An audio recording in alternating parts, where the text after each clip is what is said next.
Check. No feedback. 1 second.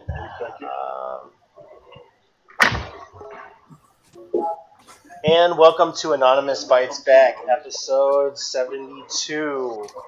I know. I told our viewers that we had a Venezuela show up for today. Things kind of didn't work out. We might have that scheduled in the near future. But we do have a really special guest today. You want to introduce yourself?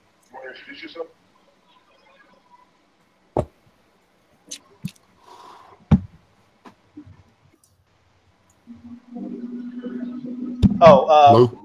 Yeah. We have a non-hype here today.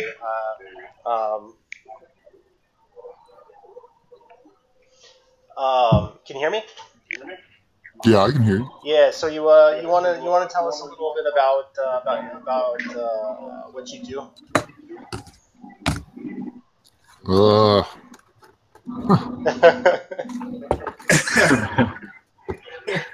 Sorry. I guess I do what every Anon does. Just try to make the world a better place. You know? What are some of the ops you guys got going on? We got Op Heart Attack and one that's been done before. October 22nd. What is Op Heart Attack? Basically, we're pretty much like a pedo hunter, Death Eaters, except we're basically focusing right now on Heart Progress and NAMBLA. Oh yes, that sounds like a good op.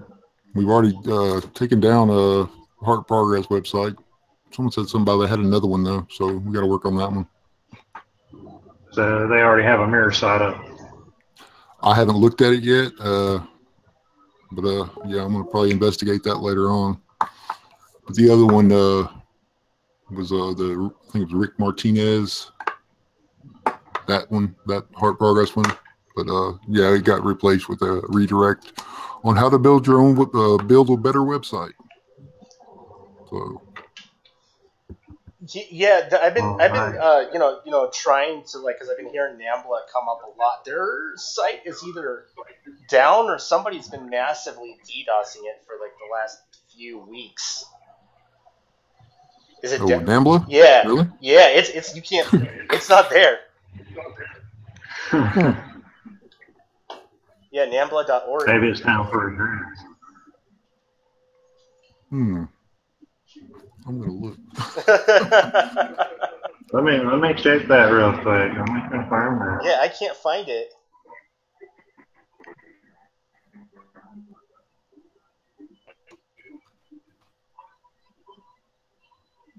They need to be down anyways.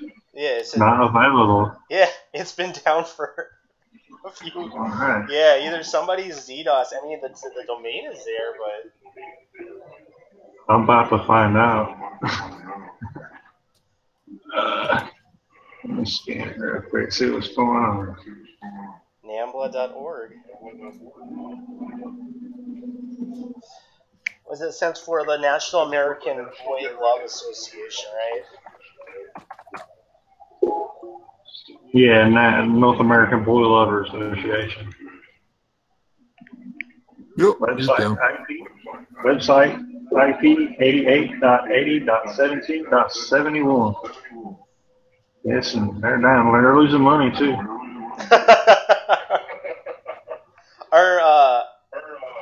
You want their phone number? 212-631-1194. Yeah. Register email oshschweitzer2@yahoo.com. There you go, people. Enjoy. Well, I mean, I didn't want to say that they might be losing their. I don't know, they might have in lieu of what's been going on with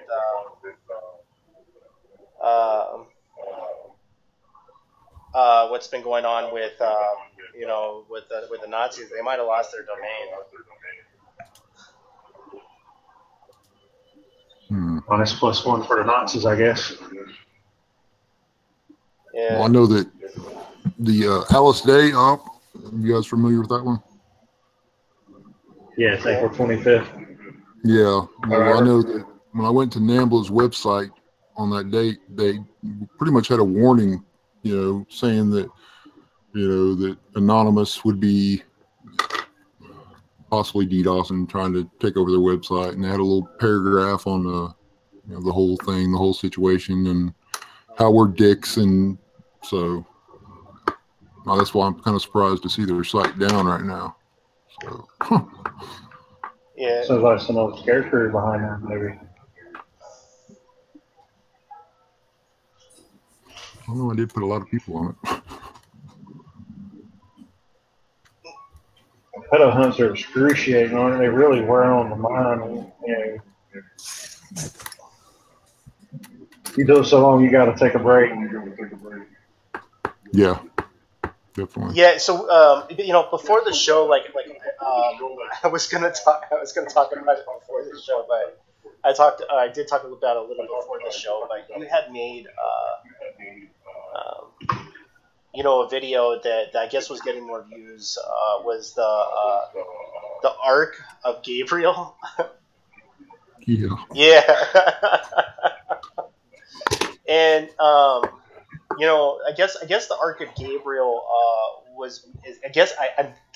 I haven't done too much research on it, but when I did do some Google searches on it, it was vaguely mentioned, I think, in the Quran. I kind of did find that video kind of intriguing, but I guess people were paying more attention to that video than a lot of some of the other ones you were doing. Yeah, I mean, I feel like the Death Eaters, pedo hunt. I mean, those are important things. Our children are very important, and to focus your attention on something that might not even be real. I mean, there's so little information on it. It just, I don't know. And I guess it's human nature, to kind of look at things, that's, to look for things that, mysterious. Yeah. Oh yeah, you got to look at it with an artistic mind, and some of these people who are doing these hunts, they actually went through a type of molestation or rape themselves. So they feel like it gives them a power to help with these kids as well, right?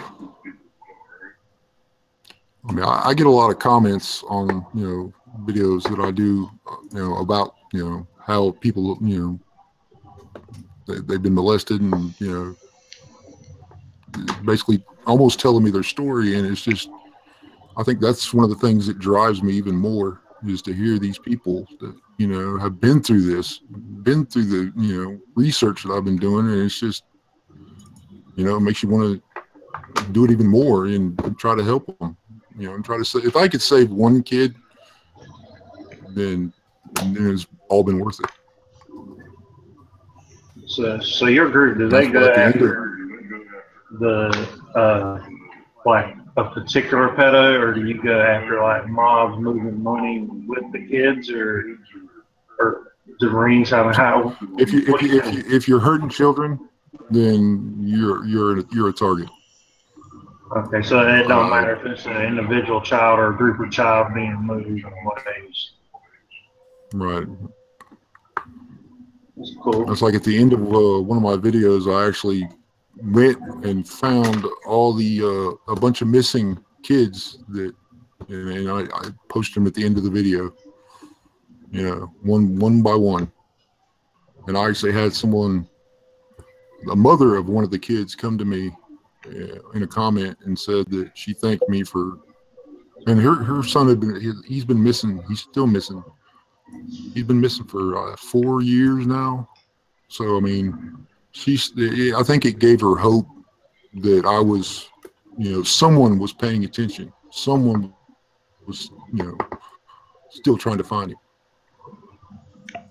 Yeah, one of the plus sides to the internet. So many out here now. Yeah, you can get the word out.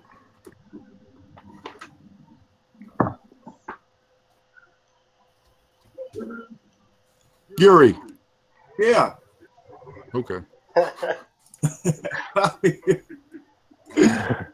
Yeah, what was the other op you were talking about? The October 22nd one. October 22nd.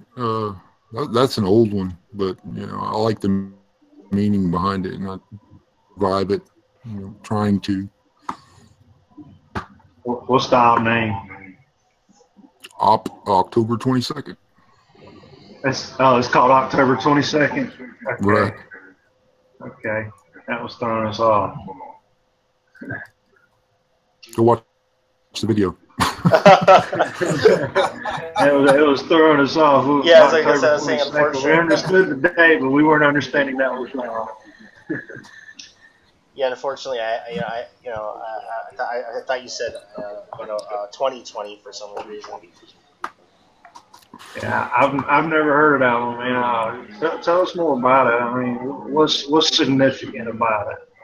What's significant? It's something that's going to try to get the everybody involved. To where you basically, I guess, meditate and try to focus positive energy, into the world.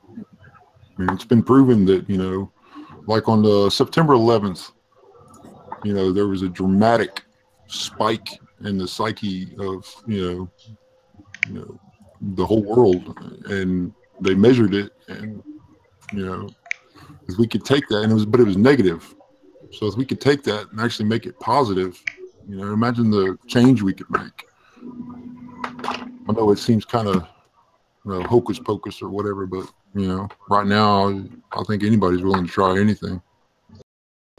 Well, it's funny that you say September 11th when that happened, and some people think this is a conspiracy, and I think it might be what they call the collective, what people call the collective unconsciousness, or a collect, just everybody reading the same vibes. But there was this one incident where right before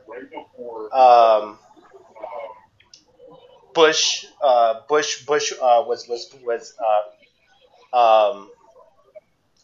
he was talking to a bunch of school children and reading a book, and then a reporter comes and tells him, or one of his staff comes and tells him something in the ear, and he goes, and he says, or before that he says, the airplanes, and I was just like, well, knowing a lot about what kind of happened at that point, I wasn't sure if even Bush was kind of in on the whole fucking thing. I'm not sure if he was like totally fucking informed of what the fuck was, what the fuck that they were doing. But I don't think that was a Freudian slip. That might have been what you were talking about. Well, have you seen the clip of Donald Rumsfeld basically talking about the Flight 93 on how it was shot down? There's a video clip of that. The plane that was shot down over Pennsylvania. I didn't think it was shot down. I thought the crew or the passengers brought it down. The passengers. But he said shot down. So I mean, that right there is kind of.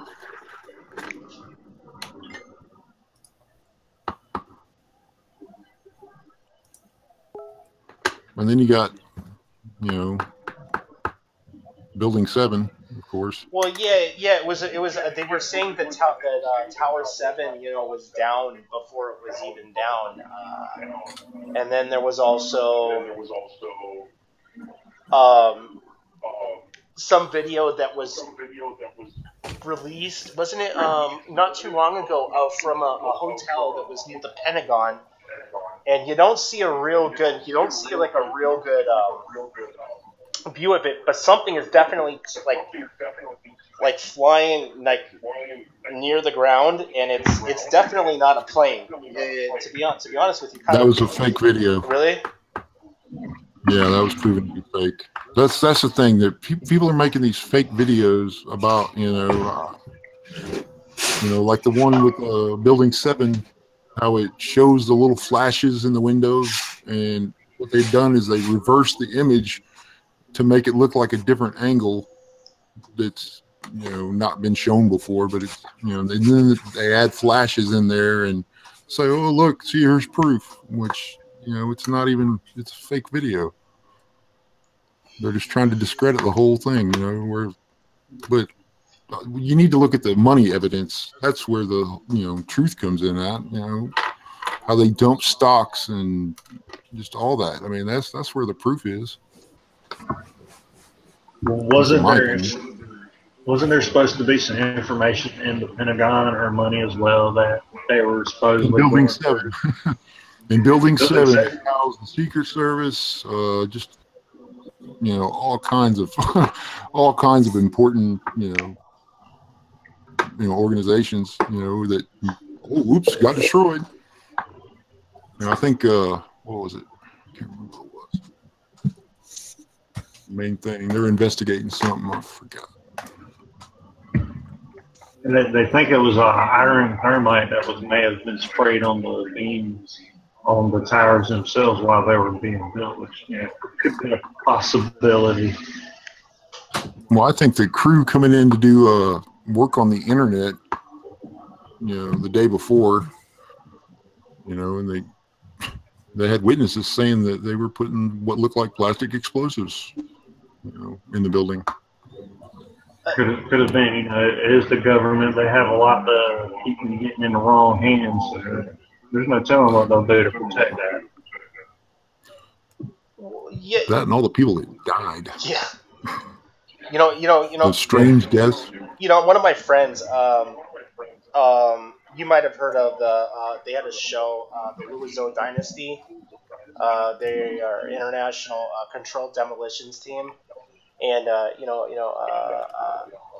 she was telling me that even what she saw on September 11th looked like a controlled demolition, the stuff that they do, I mean, it seems like any person that knows about explosives or whatever has said, it looks like controlled demolition. Well, look at the two recent tires. One was in London, and I don't remember what the other one was, but they caught fire and they're still sitting there. Yeah, they burn forever. Yeah. But it's just a conspiracy. I mean, how do you get conspiracy? How do you get three guys? A couple of guys who can't even fly planes. Who are using cocaine and alcohol. Some of the stuff that they were. Some of that one pilot that hit. I think it was one of the towers. He did a flight path that you'd have to be an experienced pilot to pull one of those moves off. So.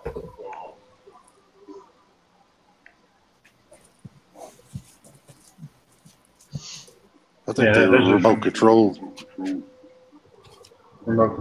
programmed in. But there may not even have been anybody on that plane. On the World Trade Center 7 tenants, the people that were housed, the companies that were housed in was IRS, U.S. Secret Service, Amex Bank International, Standard Chartered Bank. Let's see, Federal Home Loan Bank, NAIC Securities, Securities and Exchange Commission, New York City Office of Emergency Management. So that's who was, and I think the CIA, had an office there.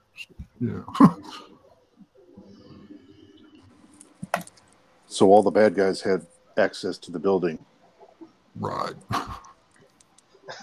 Well, of course.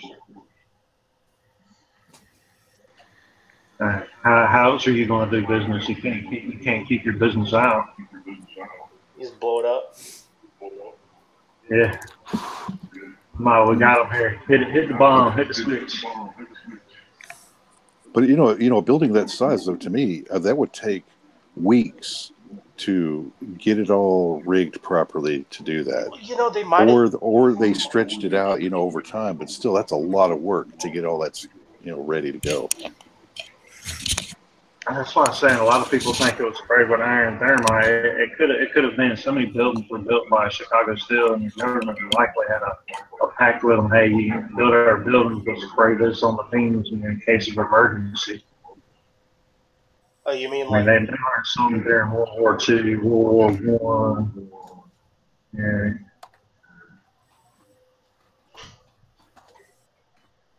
Especially how they got Hitler, right? Or supposedly. Well, speaking of weird stuff. Hitler did something similar right before his rise, where he burned down. What did he do? I think he burned down a political building and claimed that. Yeah, you know what I'm talking about? Yeah, I know what you're talking. I want to.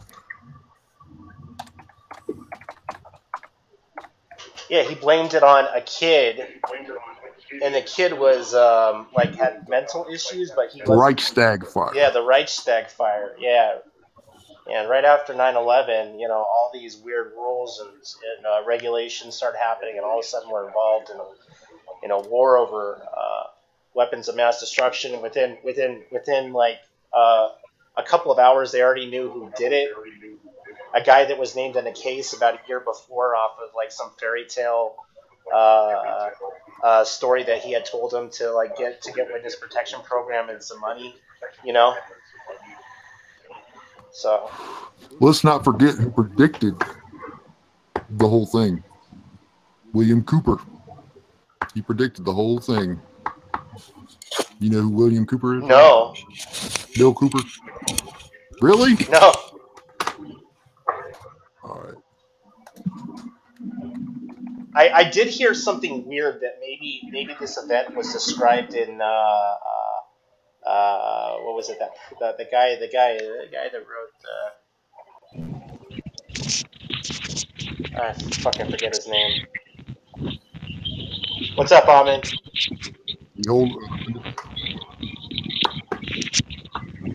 William Cooper did Behold a Pale Horse. Oh, yeah. Behold came a pale horse. Yeah, he wrote. I read that when I was on a good place. That was a book on the Skull and Bones and the Temple of Set and a bunch of secret societies, right? Right. Yeah. Well, he had a radio show and pretty much talked about, this is before it even, September 11th even happened. He talked about how, some reporter goes in and, interviews Osama bin Laden,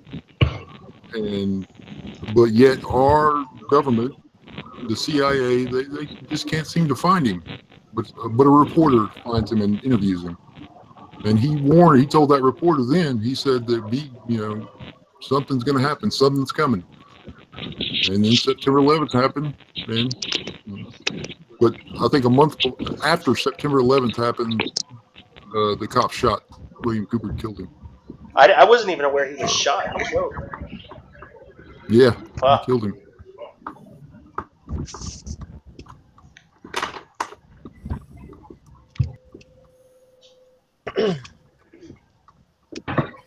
Terrence, are you there? Yeah. Sorry, guys. I'm driving at the moment. Like as always. So yeah, right now I guess we're talking about September 11th. We haven't been down that road in a little bit. It'd be cool to. It's one of those things that's like there's so much going on, it gets kind of swept under the rug, where there's so many unanswered questions, but they're just trying to quit asking questions.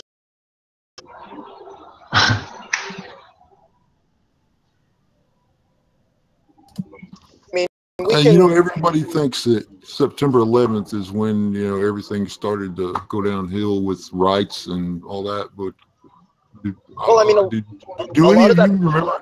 y'all remember Ruby Ridge? Oh yeah. Yeah. That's when I think it kind of all started.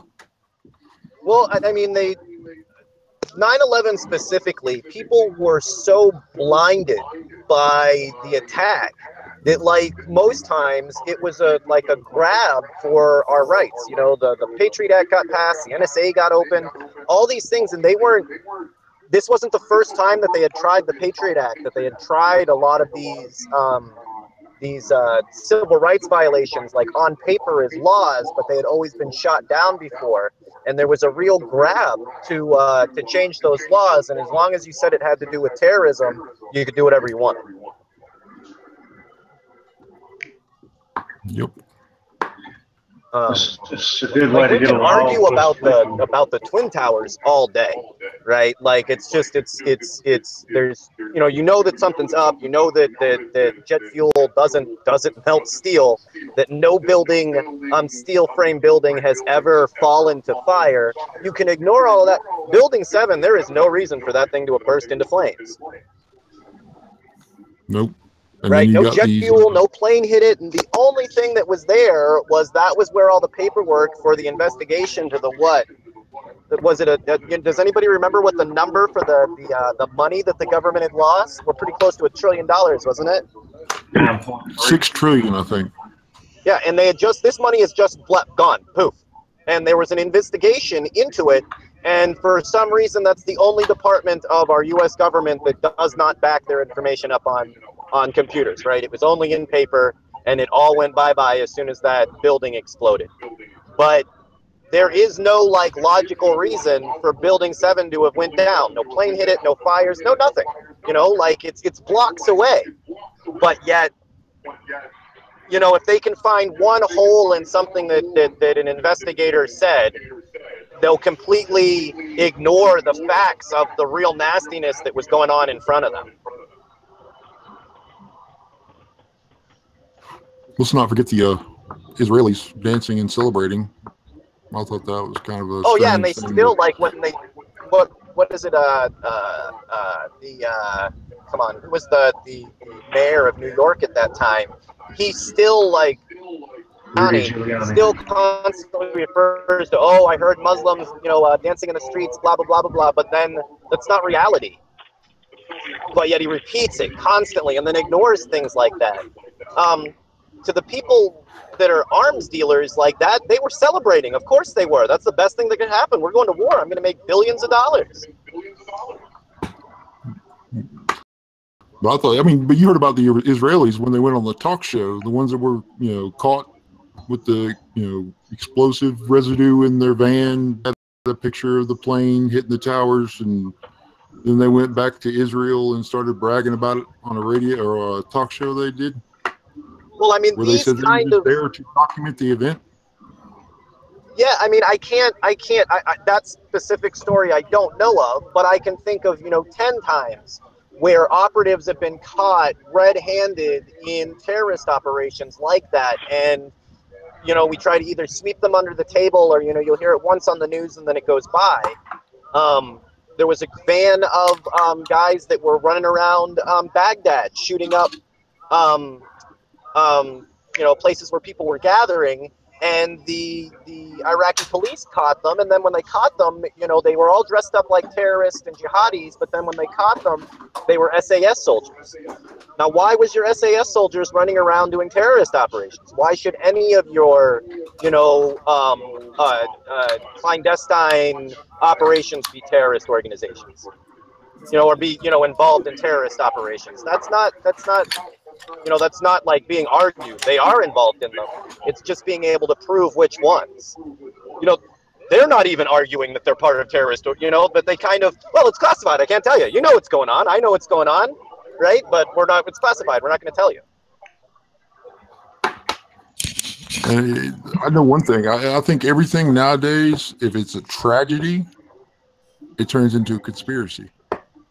Well, and and even I was at the march in North Carolina when that Camaro smashed into everybody, and I've seen heaps of stories of people, this sign wasn't there or that person wasn't there, and I always go to this, right?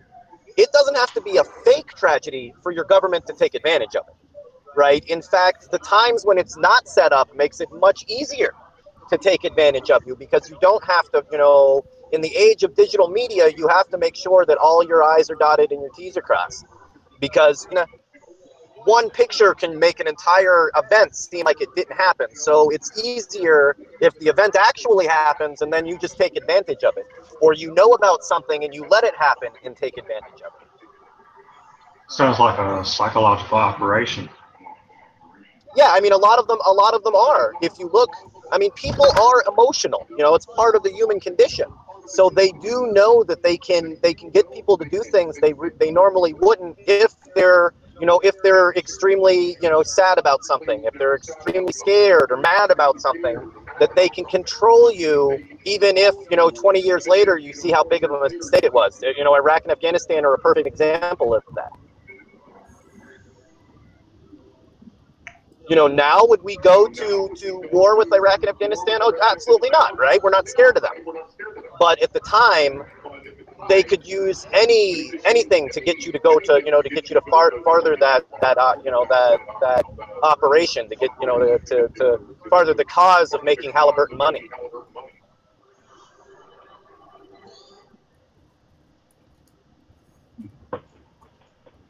But yeah, I mean, it's a hard. I don't know if everybody can hear me, but it's a hard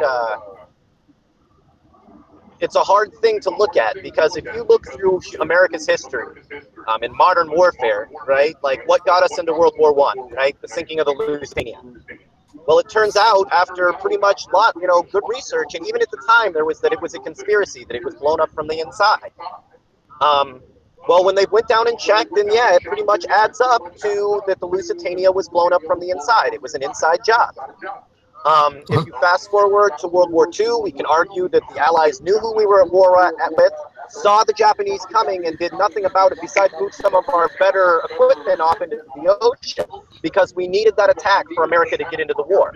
If you fast forward to Vietnam, right, the Bay of Tonkin was the CIA. Terrence hit a tunnel. Terrence? Great special effects. Max let's not get too trolly on him. Nope. Well, yeah. The Gulf of Tonkin. The first incident, I think, it did. There was shells that were exchanged, but the second incident didn't even happen. 2000. Oh, there you are, Terrence. Uh-oh. There you are. They cut me off. Yeah, it cut you off for like 30 seconds. Awesome. We thought you drove down a tunnel and down into a tunnel or something. Isn't that how we, it's kind of like them, they don't have an icon, but we know, we know that they're here and listening, and just cut us off for a second.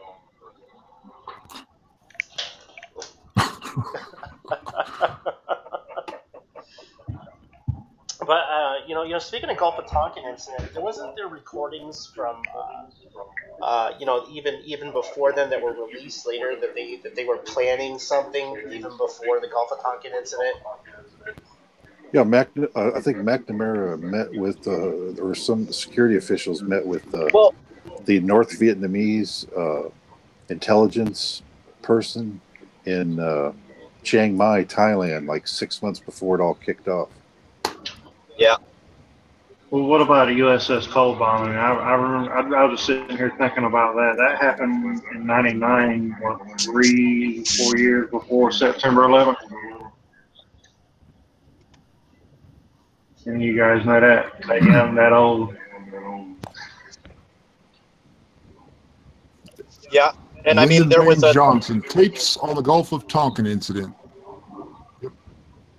There's a lot. I mean, that's one of the few ones that they came out and there's just no denying it. So that they did come out and say, the government came out and said, look,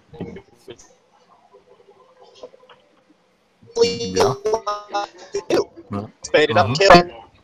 So, I mean, when you say, look, the government is going to use every tool it can, and they have made propaganda legal, right? In those exact, almost those exact words. So when you see some of these things, and it seems like propaganda is, and they're good at it. They spend millions of dollars on the best advertiser year, around, you know, that means of control, right? You control the media, you control the people. Well, I know that I don't think that's working anymore. I don't think the media, I don't think anybody's buying anything the media's shoveling out today. I don't think they were quite prepared. The internet has put a real monkey wrench in the whole game as we sit here on an anonymous live talking all over the world. They did not, I don't think, quite understood how big of a role the internet was going to play, how big of a role social media was going to play. And now there's like no coming back for it. Even covering things up makes it worse. And not to mention everybody has a camera phone, so. Oh yeah, like you don't need them anymore. You know, before we needed them, right? You needed a journalist that was, you know, dedicated to the cause to be out there with a camera to get the word out. And now your average Joe has a high-def camera that he can record exactly what's going on. No filter, no bullshit, no, you know, what you think the situation is. That's what's happening. Boom. What do you feel about it? Total transparency is right? What you're saying, right?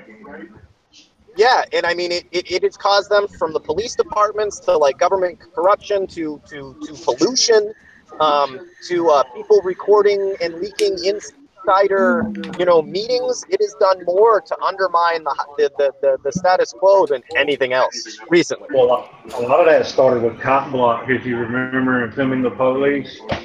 Maybe 4 years ago, Cop Block and the police started kicking off, and they're like, "Oh, get your cameras, and catch them."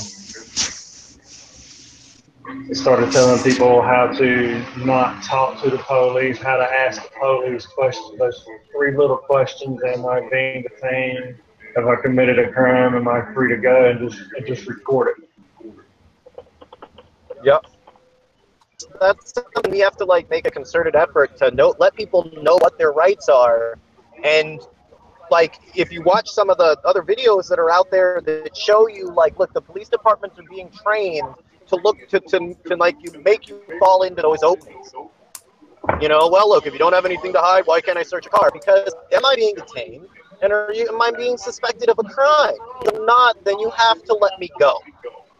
And if you fall into those traps that they're trained to trap your normal, you know, your average citizen that's scared, there and threatening them or pushing on them, or, you know what I mean, trying to violate the rights and don't know how to do it, it can be pretty empowering to have, like, to see things like Cop Block and see other people on camera. Write me a ticket for having my out tail light. No, you don't get to search me and my friends and my phone and violate my rights. Like, you don't get to do any of that. Excuse me, sir. Why are you having a door handle? handle? No, then am I free to go? I've been pulled for not having door handles. Yeah, no, I mean, you have to be respectful because they'll execute you. I've been pulled over for like the weirdest shit, but I'm pretty sure they ran my tags and knew that. I think it was like the one car that was registered because I had to register for a health and safety code violation, if you know what that means. You got caught with drugs. Yeah. Right? And the car was registered, and I had my friend drive because I just got back from wherever the fuck I was, and he was gonna go get some guitar strings. We made 2 left turns, and when asked when we were pulled over, they said, and I was handcuffed as well. They said we were pulled over for suspicious driving, and I kept on asking the officers, "Is this even a real crime?" I'm like, I know you ran my fucking plates. You know that I've been in trouble with the law before, but you know, I'm not sure if suspicious driving is a crime. And now I'm in handcuffs. Yeah, and I mean, I've been, you know what I mean. I'm a minority in America, you know, so I mean, I've got the same bogus ass stories as everybody else when dealing with the police. But I will say, from the time that I was a teenager, you know, in the '80s to the time that I was now, things are getting better. In the police know that people know their rights, especially people in our age groups, and we're recording stuff and we're putting stuff out. They are starting to get leery of it. Away with it anymore. And you don't want to be the police department that's now on the, you know, that's now national news.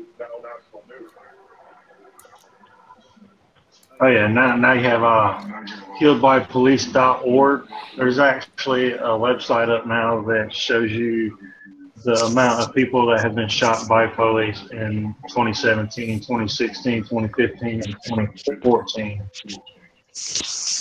Yeah, because if for some reason it's like the one statistic that our government for some reason kept no records on. The police departments don't even know how many people they've killed.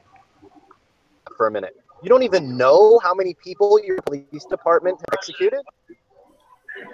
Back in the maybe 80s, 90s, it would have been necessary because more people were hopped up on crack, meth, heroin, PCP, speedball. But even then, all right, I mean, I don't know, everybody's history, but look, I've been in the military. I don't care how hyped up, how crazy, how angry you are, right? If I kneecap you, that's all you're doing. You don't magically go back together just because you're hopped up on drugs. And that's, you had to use that kind of force. That game is over. You ain't going nowhere. And it doesn't matter how crazy you are, what drugs you're on, right? If that femur is not connected, you are not going anywhere. If that knee is not connected to your leg, you are not going anywhere. So, I mean, some of that was like hoopla, that there was this, you know what I mean? Inside of the hood, there was this crazed, deranged drug addict that could overpower 10 officers no matter how many bullets you put in. That's not true. But it gave you the excuse, the fear in the media. So when you saw one of those papers, you take like the difference now. When you hear a story and the police are all like, oh yeah, they were on drugs, so we had to defend ourselves like killer and kill them. Like, let me see the dash cam first, right? Because they said that constantly, and we know that's not what was going on. You executed that guy, shot him in the back while getting out of his car, and then because you were at a blood test and he had some fucking weed in his system, well, they were on drugs. You'll have now in certain, like in a lot of these cases where people have been shot, the police will put out a statement and they'll say, well, possibility of drugs or gangs are involved. But then they don't in a day come back and say, no, we did the investigation and they had no drug affiliation and no drugs in their system. But they leave you with the thought in your mind, well, the reason that guy was shot was because he was a drug addict. They don't, they don't rebut it later on. Like, no, we checked into it, and now it turns out he was driving with his family. You got scared because it's black and filled the car full of holes. Whoever heard was possible drug or gang affiliation. Yeah, or possible drug. Police say that we thought he had a gun. Well, did he have a gun? No. Well, then you were fucking wrong. It was his wallet. Yeah, but the story was, oh well. Yeah. Oh well, when the story comes out, you know what I mean? Comes out and says, hey, I saw them reach in the car for a gun. Was there a gun? No. Well, then that wasn't what he was reaching. They're going for their insurance. Shoot him. Yeah, I was reading a story or that poor guy. I watched a video where an MMA fighter was actually pulling out the police vehicle. He was already cuffed. It was, why you don't have to be that rough with him. He broke his neck. Yeah, he broke his neck. And it's like, what is the point at a certain time? So, you're chasing somebody for shoplifting, the most heinous crime on the planet you could do, right? Is that really the crime of beating somebody half to death? Is that somehow justice, right? Even if they're freaking out, throw them in the back of your fucking police cruiser and go on with your day. Yeah, they'll get tired eventually. You don't have to murder somebody to show your authority. Your authority says, look, you're in the back of the fucking police car. We're going to charge you with resisting arrest. We're going to put you in prison. It's going to cost you, you know what I mean? For even if you were drunk or on whatever, it's going to cost you years and years in your life, no matter how this slices. Did you really have to beat that person to death?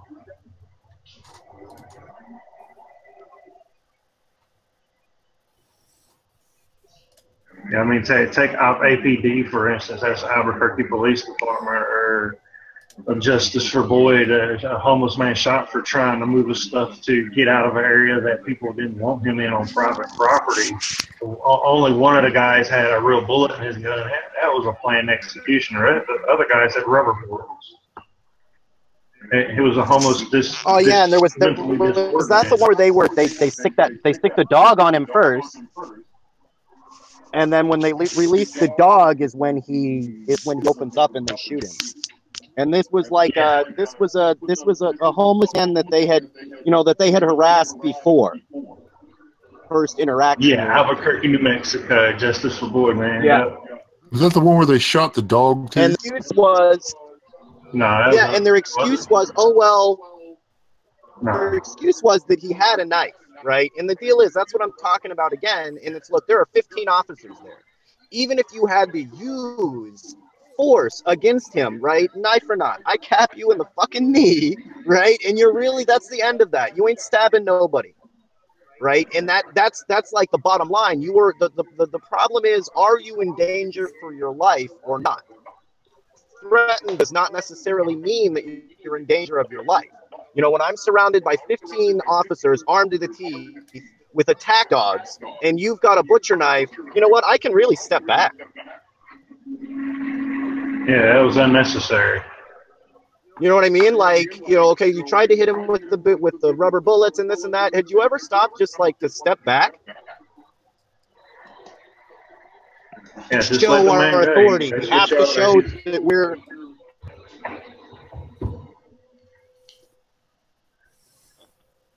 Like, the dude is already homeless, trying to move his one bag. What possible authority do you need over him?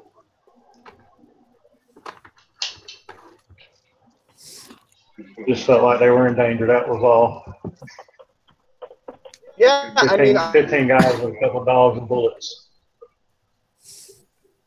I do think the media is really here lately cherry picking stories.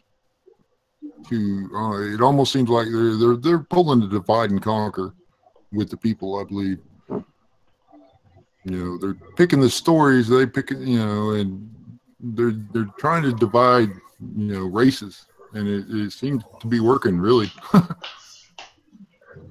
Yeah, because the separating the poor from the rich, or the mom and the dad, you know, we'll go for the black and the white.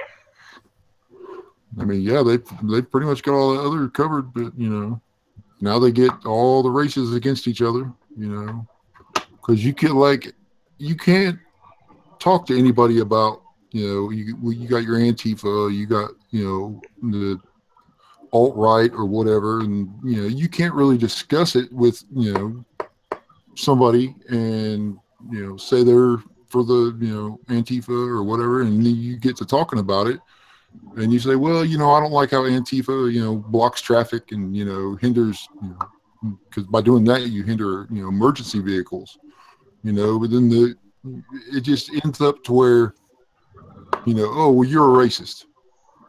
No, I just don't want people getting hurt.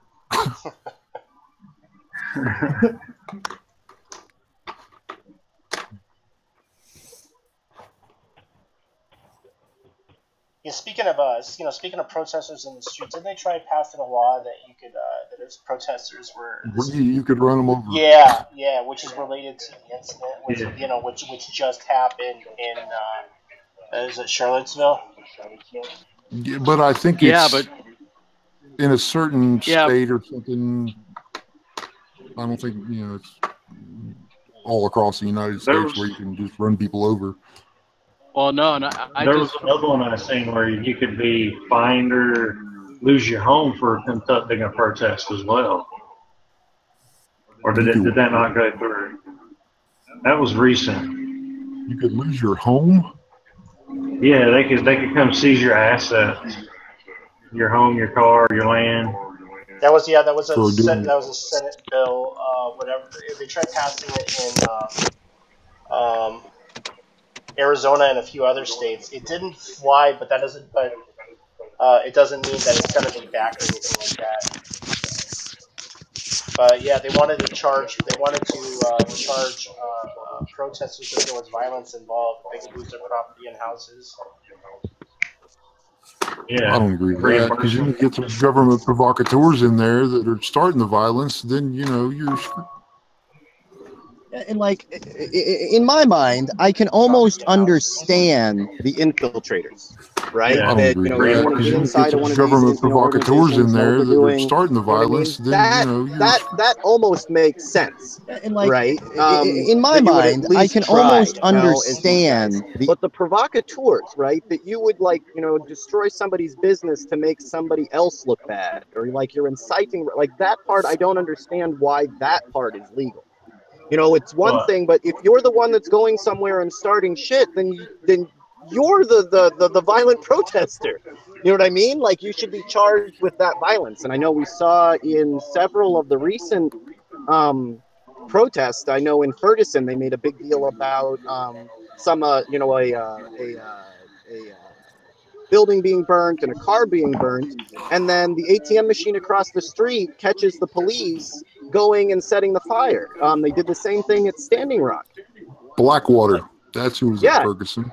and it was Blackwater. like, you know, if you're the one that's burning down these establishments, you need to be charged with fucking arson, Yeah. right? You need to be like you're the violent protesters. It's not the people that are there. If you have to incite a riot, then go home. It's not there. yeah, I I mean, looked around a lot the of whole live stream for that, and it was funny how to see how one of the clan members was actually walking in the crowd with everybody else, and it was like, there he is, get him, get him. They were trying to scare him off. Yeah, and we had an Occupy march that went like that, and like we're marching along. We had already, you know, we had meetings and stuff before on, you know, what our plans were and what we were going to do. And then about 15 minutes before, you know, where everybody's getting set up, these like four guys show up. And like nobody knows who the fuck they are. Nobody knows, you know, they're all you know, we were wearing masks and stuff, but these guys were specifically like tattoos and stuff that would be marked were the things that they were trying to cover. So we started like, you know, trying to find out, where are you guys from? What are you doing here? Blah blah blah. And you know, they're like, look, we've got Molotov cocktails and this and that and the other. And then people started being like, well, who the fuck are you? Because we had already discussed what the plan was, and that wasn't the fucking plan. Right? And then, you know what I mean? By the end of it, you know, they were called out as being, you know, provocateurs, as being undercover cops coming there to start violence. Yep. Yeah. So they could shut the protest down. That's the whole goal. Shut it down. So they'll come there. They'll start breaking stuff, tearing stuff up, and then, oh, the SWAT team's got to come in and take everybody to jail. Yeah. No Yeah. protest.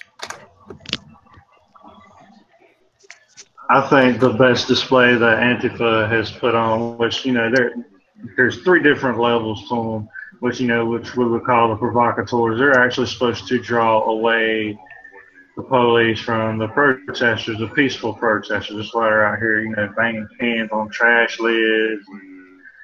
But at the G20 summit, you really seen what they were about at G20. That was a real good display there. If any of you guys watched any of that, Well, and I know I was there. he was there. Oh Yeah. man, It was pretty intense. It was. it looked like they were out there with the water cannons. You guys are hiding behind bales or mattresses, whatever you can find. Oh no, I'm sorry, not G20. I was thinking the inauguration. My bad. Well, and I That know was still just bad. from this last weekend, Cornel West had came out, and he's not, you know what I mean? He's not someone to be easily swayed in one direction or another. And he said, you know, they would have been seriously hurt if it wasn't for Antifa running up and protecting them while they could get away and get to a safe place. And that's not something that you hear. I don't know. It seems so stupid that they're pulling the whole, well, the Klan is the same as Antifa. Antifa's just, no, come on. That's Bullshit. a far fetch. Yeah. Right. You know, well, they're both. Are you fucking serious, man? And the deal is, look, if there wasn't any fascists, then there wouldn't be any anti-fascist, right? Right. Absolutely, absolutely. Did you notice that the tiki torches that they were holding was the same as the tiki torches that were being held by the far right party in, what was it, Iceland or 2014? Is There there was like, the I'm not like, Svoboda party. I'm not plugged into like the white nationalist, you know what I mean, white supremacist movement. So like, I'll see some of this shit, and somebody will be like, "Oh, well, you know, that's the same." I'll be like, "No, I didn't. Nobody came and told me. I don't know. I didn't know." And they do. I wouldn't be surprised that they all, we all order the tiki torches from the same place. I think it's interesting. Like, yeah, there's so much there to make fun of. It's overwhelming. It really is. Well, what is the basis for Antifa's belief system that they can beat people because they have a difference of opinion and they have free speech issues? Where does that come from? It's not constitutional. It's not legal. And it's not. That's what's laughable, honestly. Most Antifa are communists. Yeah, and like I have to say, you know what I mean? Look, if the Klan had their way, right, we wouldn't be having this conversation. They would have murdered me and my family, made an example on us, hung us from trees, right? And they've done this forever. The people that Antifa are being violent against would kill me if they got the chance, right? The law keeps them. When they could get away with it, they did, right? So to say that, you know what I mean, you violently smash oppressive, racist assholes like that, to cry me a fucking river. Now, yes, you do have free speech. The government cannot shut you down from saying you want to kill me and my family. 100%. But I'll hit you in the fucking mouth. It's okay right? to have mob rule and ignore the civil and criminal process. Decision right? to make. Okay. Is that no? You look. You can sit. You can sit on your property and say all the racist shit you want, right? You can sit with your buddies, right, in your house. You can do it in the public space too. You can legally, you 100% the free marketplace ideas, the sidewalks. There's always a price. 100%. But if you say you're going to kill my fucking, because if you say you're going to kill my fucking kid, I will hit you in the fucking mouth. Nobody said that, Terrence. Nobody said that. But so what's the problem? Have you ever been? Are you telling what do you think they were talking about at those rallies? No, did anybody say that to you? I mean, nobody's told me that either. The Klan? But like, do I not? I now come on now. I don't have to explain to you what white supremacist ideology and things that they have said. I'm trying to explain constitutional behavior, following I'm the not law, denying that. civil and criminal process. All those things are being swept under the rug because you have a free speech issue. I don't have a free speech issue. The government should never stop what you're saying. So what's the problem? Wait a minute. Because you're threatening to kill me and my family. Yeah. Nobody's threatening you. Well, are you serious, man? This is what I was talking about. Oh yeah. You could have people that get along, and yet when you start the conversation right here, it always turns this way. You got because like we have to ignore an entire part of it. Look, these guys aren't saying we can live peacefully with different ideologies. I don't care if you marry a white woman, don't want to marry a black woman. I don't care. That's your personal belief and you are allowed that. You are allowed to be with, you know what I mean, support. You're allowed to take pride in your race and your people and all of that, right? You can, by government law, stand out and threaten me and my family, right, for literally 200 years now. Burn down our houses, murder us, hang us from trees, drag us behind trucks. And this isn't like ancient history, right? Those like are they do it that's not speech. That's physical acts. But tell me, Terrence, why is the ACLU backing with a court order the free speech white nationalist racists that you're talking about? There's some backdrop on that. What's up with the Democrats? And I'm not. This isn't. Why are you guys ignoring in court orders like that in your own ACLU? Look, why is it only our side that has to play nice? Well, okay. I'm just saying that the ACLU... We're just asking you to follow the law. That's all. The ACLU... And I'm not, like, we are on Anonymous, right? I am not a big law follower.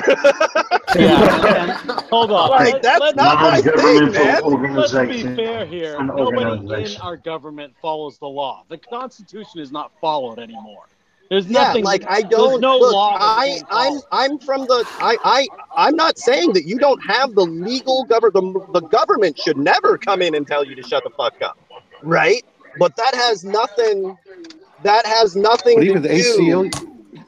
The ACLU says it's okay. I don't give a fuck what the ACLU. They're wrong. It's your own people. They're wrong all the time. Well, the ACLU, they also backed up. The Nazis when they were. They marched in the 70s in Skokie, Illinois, which I've been in that part of the U.S. It has a large population of Holocaust survivors, and the Holocaust Museum is there. The ACLU, despite the court orders, backed them up back then too as well. So. I am not denying their right to. I am not denying their right to free speech. You are definitely. You can get on your YouTube channel, spout fucking hate, do your fucking thing, right? But if I'm Yeah, but walking by, Anonymous will raid your channel, though. We've done that. yeah, 100%. That is that. You know what I mean? Look, if you want to be a white supremacist, right? If you want to push that, you want to murder people, that you want to go out and cause genocide, that I am somehow less of a human being because of the color of my skin, and I should work in slavery between, you know what I mean, underneath you for my entire existence, right? Then we're gonna have some fucking problems, man. But, And I have seen Antifa accuse people of being racist when they're not. They're just, you know. But okay, hold on. Just like Anonymous is an idea, Antifa is an idea. It's not. It's like you're anti-fascist. There's no ruler. There's no like anybody can go out and say. Anybody can go out and say, "Hey, yeah, I'm Antifa and I believe this." It doesn't necessarily reflect the whole group, right? Only if you're in a white nationalist. yeah. I'm sorry, man. There is a like. Right? There is. I'm like. And it's not. It's not. There is a line to be. There is a line to be crossed, and that white nationalism bullshit is that line, man. I personally am not that dude. Like, there are people that, you know, they can let you threaten their family, and these are threats that aren't unfounded. Yeah, you know what I mean? Like I was saying earlier, I was attacked for being white, you know, or half white. You know, what's the issue? Just because I'm half white, yeah, I'm white. But you know, what's the issue with me being a mixed race? You don't know me. Why are you throwing a bottle at me? Right. I would say that these things are not without. It's not like the Klan is a nonviolent group that just happened to have some unpopular opinions. You know, is what you're kind of making it sound like. Have y'all seen the Morgan Freeman video where he basically doing an interview, and I think it's Mike Wallace asks him, "What do we do about racism?" And he says, "Stop talking about it." Yeah, I remember that. He is so wrong. What are we putting Morgan Freeman on a fucking pedestal? Dude is screwing his fucking niece, right? And nobody even talks about that. Like, what? That's okay. What? I didn't even know about that. Is he really? I didn't know that. Oh yeah. He has had the only person he has ever had a relationship with since he's been a fucking actor, right, is his niece. And in his excuse for it is that they're mostly a paternal relationship. Oh, so you're fucking your niece is what you're telling me. That's just a whole lot of like disgusting. So when I don't give a fuck what Morgan Freeman has to say. This time is now. I'm working on the video right now, and now I got to rethink this whole video. When I first heard about that, I had to go and look it up on Google, because when I first heard about that, you know, Morgan Freeman, you know, he gave the voiceovers and the whole Earth, you know, thing and the beekeeping and all of that. You know, he was like his voiceovers are never going to be the same for me now. Oh, especially be able to listen to him. It'll be like Bill Cosby. Morgan Freeman. What the fuck was Bill Cosby's rating? Morgan Freeman narrates films. I enjoy a good time with my niece and nephew.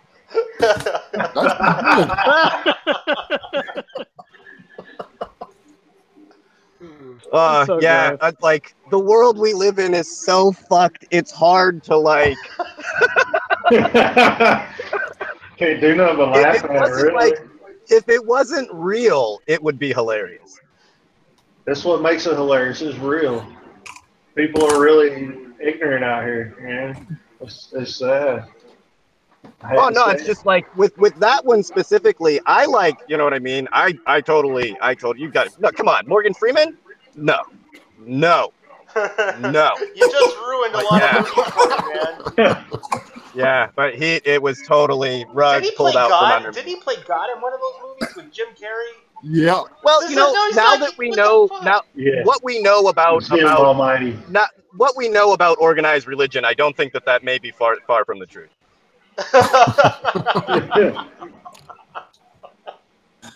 Like, yeah, that sounds about right. Has anybody? I came into the show late. Has anybody mentioned Hillary Clinton getting into the clergy? What? She wants to be a preacher. Yeah. She wants to be a preacher now. My question is, what took so long? Obviously, does she have an exorcist, man? Like you can get tax-free millions of dollars for people without giving them jack shit back. What took you so long, Clinton? You were totally made for the clergy. It was. I support you 100%. You know, I heard that the reason she wasn't found after losing the election is because she was on a drinking spree. Yeah, she was at the bar. They had pictures of her at the bar. Yeah. You're getting beat. You're getting beat by a Jewish socialist in America and Donald Trump. I'd be drinking too. She's like, this is never going to happen. She should have given that. Okay. Out of the conversation, you guys know the world that we're living in, right? We're still arguing over fucking Confederate statues and each other in the street. Like it is a complete racial nutfuck here, right? And she still could not beat a man named Barack Hussein Obama in America, a black man. They murder black people in the street here, and you could not beat a dude named Barack Hussein Obama in the middle of the Iraq War. There is nobody on the planet that you can beat to be president. Nobody.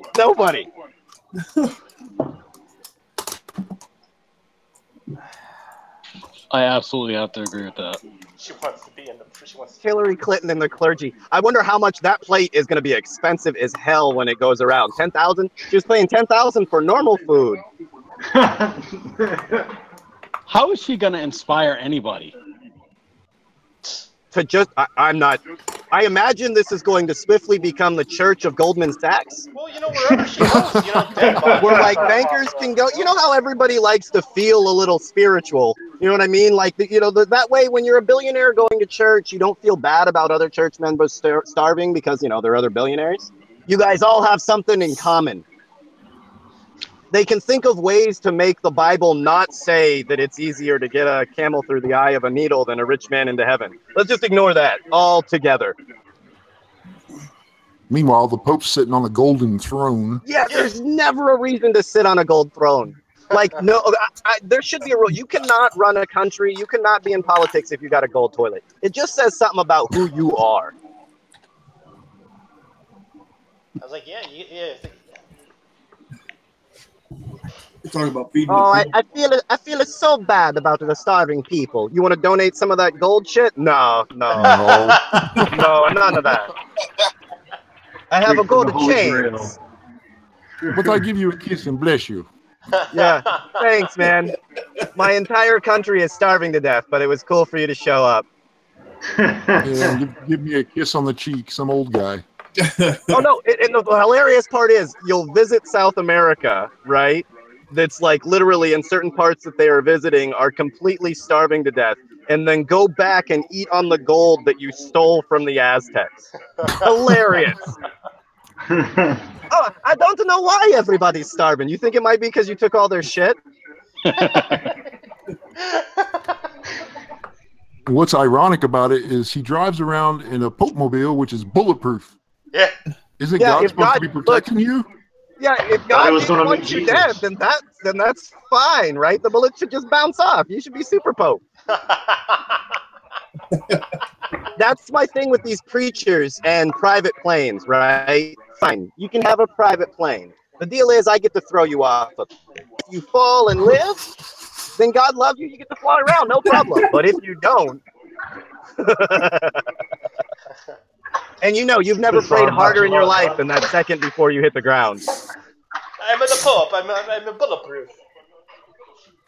Yeah, you should be. Fuck a bullet. I'm a Pope. But no, that's not, I guess, how that works. I'm curious to how many people we have offended tonight. Probably a couple. Yeah, the Catholic, that's a big one. Yeah. Always a good night. Oh, and like most of our conversations, we try not to offend you on like one level. We'll go over topics and ideas. We try to offend across all. Yeah, we don't care. If you're offended, you're offended. We're gonna laugh. That's for sure.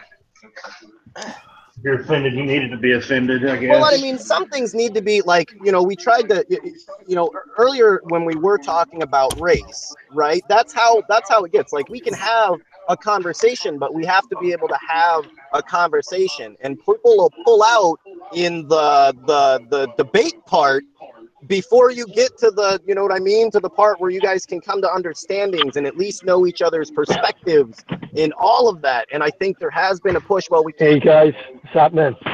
What's up, brother? Oh, hello. I'm in the car, man. Hey, hi, right, mate? Yeah, me too. I live on this. I live on the road. Terrence, you in the car again? Yeah. I only get to talk when I'm in the car. I know you could see me earlier, but I couldn't see. I'm too cheap to buy airline tickets. I'm sitting on a gold throne. Guys, Just take off first. Like, that should always be the next question to that. When you ask somebody, I'm sitting on a gold throne, does that not immediately make you think, what, you think you're fucking better than me? Like, I mean, as soon as I hear that, that's like the first thing that rolls through my head. Where's Terrence gone? He's gone, is he? Uh-oh. No, I'm still here. Am I? Yeah, you're still here. Am I? Oh, no, not Terrence. Oh, fuck. Tyler. I'm here. No, Tyler's here. Oh, fuck. Ed's here. Yuri. Thor. Where's Preston? He's gone. Preston's there. I think we're just. I'm on my phone, so I can only see like 4 people unless they're talking. Oh, I gotcha. Ah, right. Slide to the left or the right. I got you. Yeah. Yeah. Well, it's hard to do all of that and drive. You know, speaking of, you know, having debates on, you know, what is Hive. what? Hive. Have you got a voice modulator on? Yes. Maybe, I don't know. Why? Dude, we're not that fucking important to the government.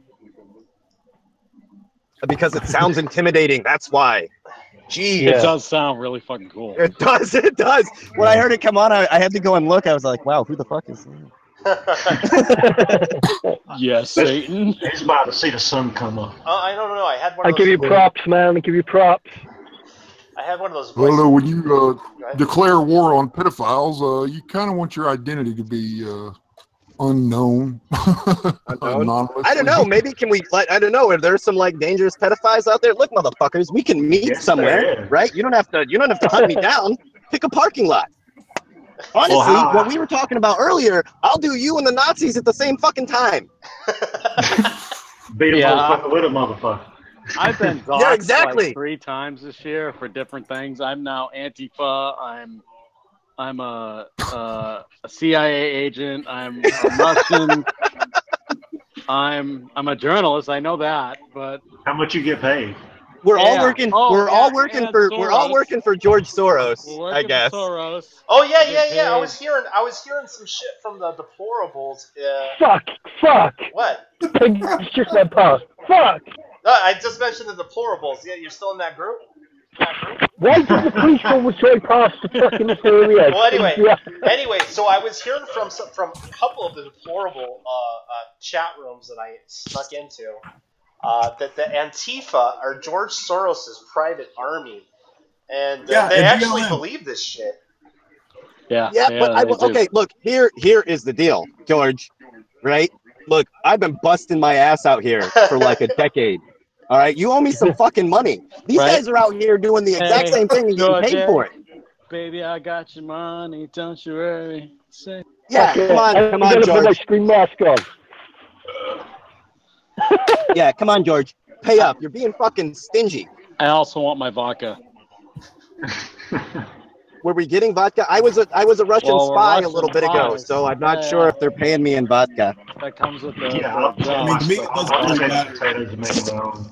if you're BLM or if you're Antifa, you know, you gotta black like this. If you're a fucking racist, you're a fucking racist. I missed like half of that. Trey, stop moving around. Yeah. I'm putting my mask on. Uh-oh. Time for a protein shake. We just lost everybody. Wow, we just lost. Yeah. What happened there? Like, Oh, that Have a was good night.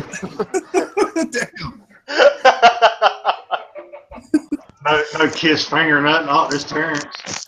He came back and gave us the finger.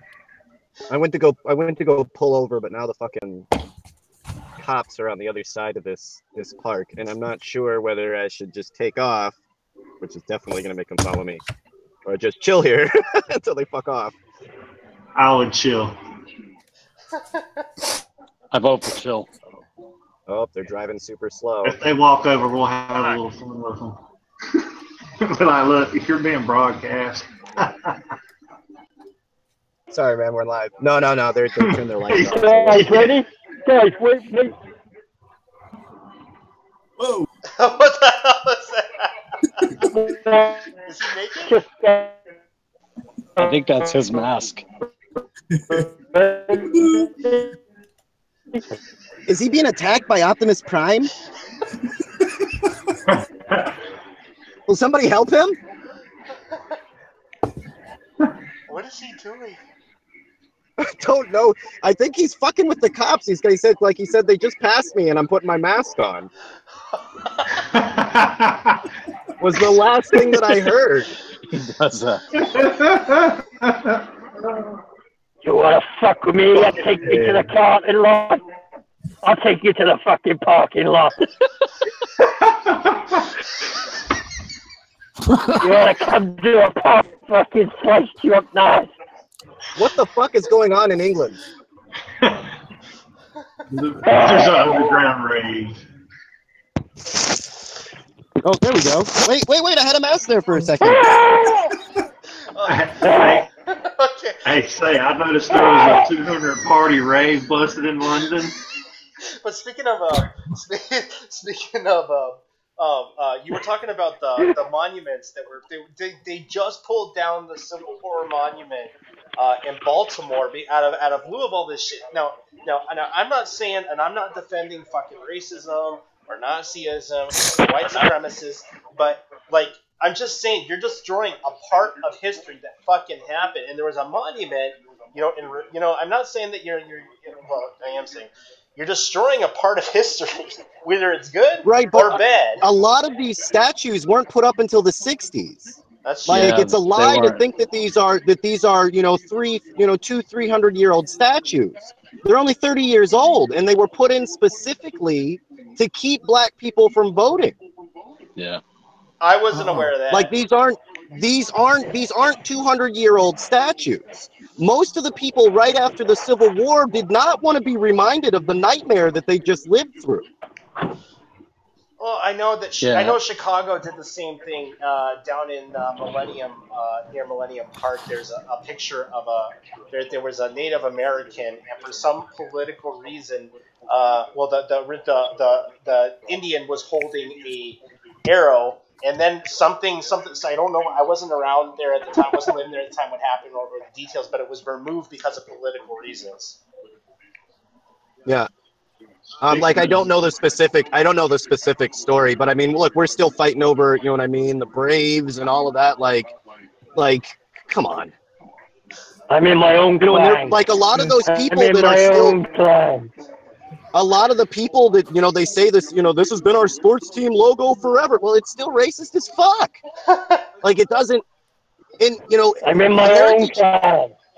Like heritage doesn't stop at one generation, right? Now, if you think that, when you see the picture of the Statue of Lee that was just taken down, that they like forcibly took down, right? That guy's grandchildren, right? Their heritage is now taking down racist monuments and not putting them up.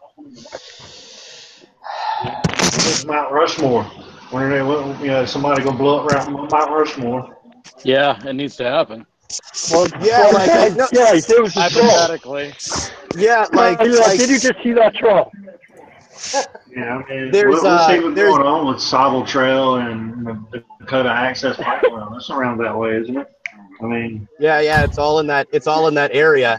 And there's a mountain that it's actually a Christian group that runs the park that has a Sitting Bull mountain, right? That they've carved out that looks like Sitting Bull that faces Mount Rushmore.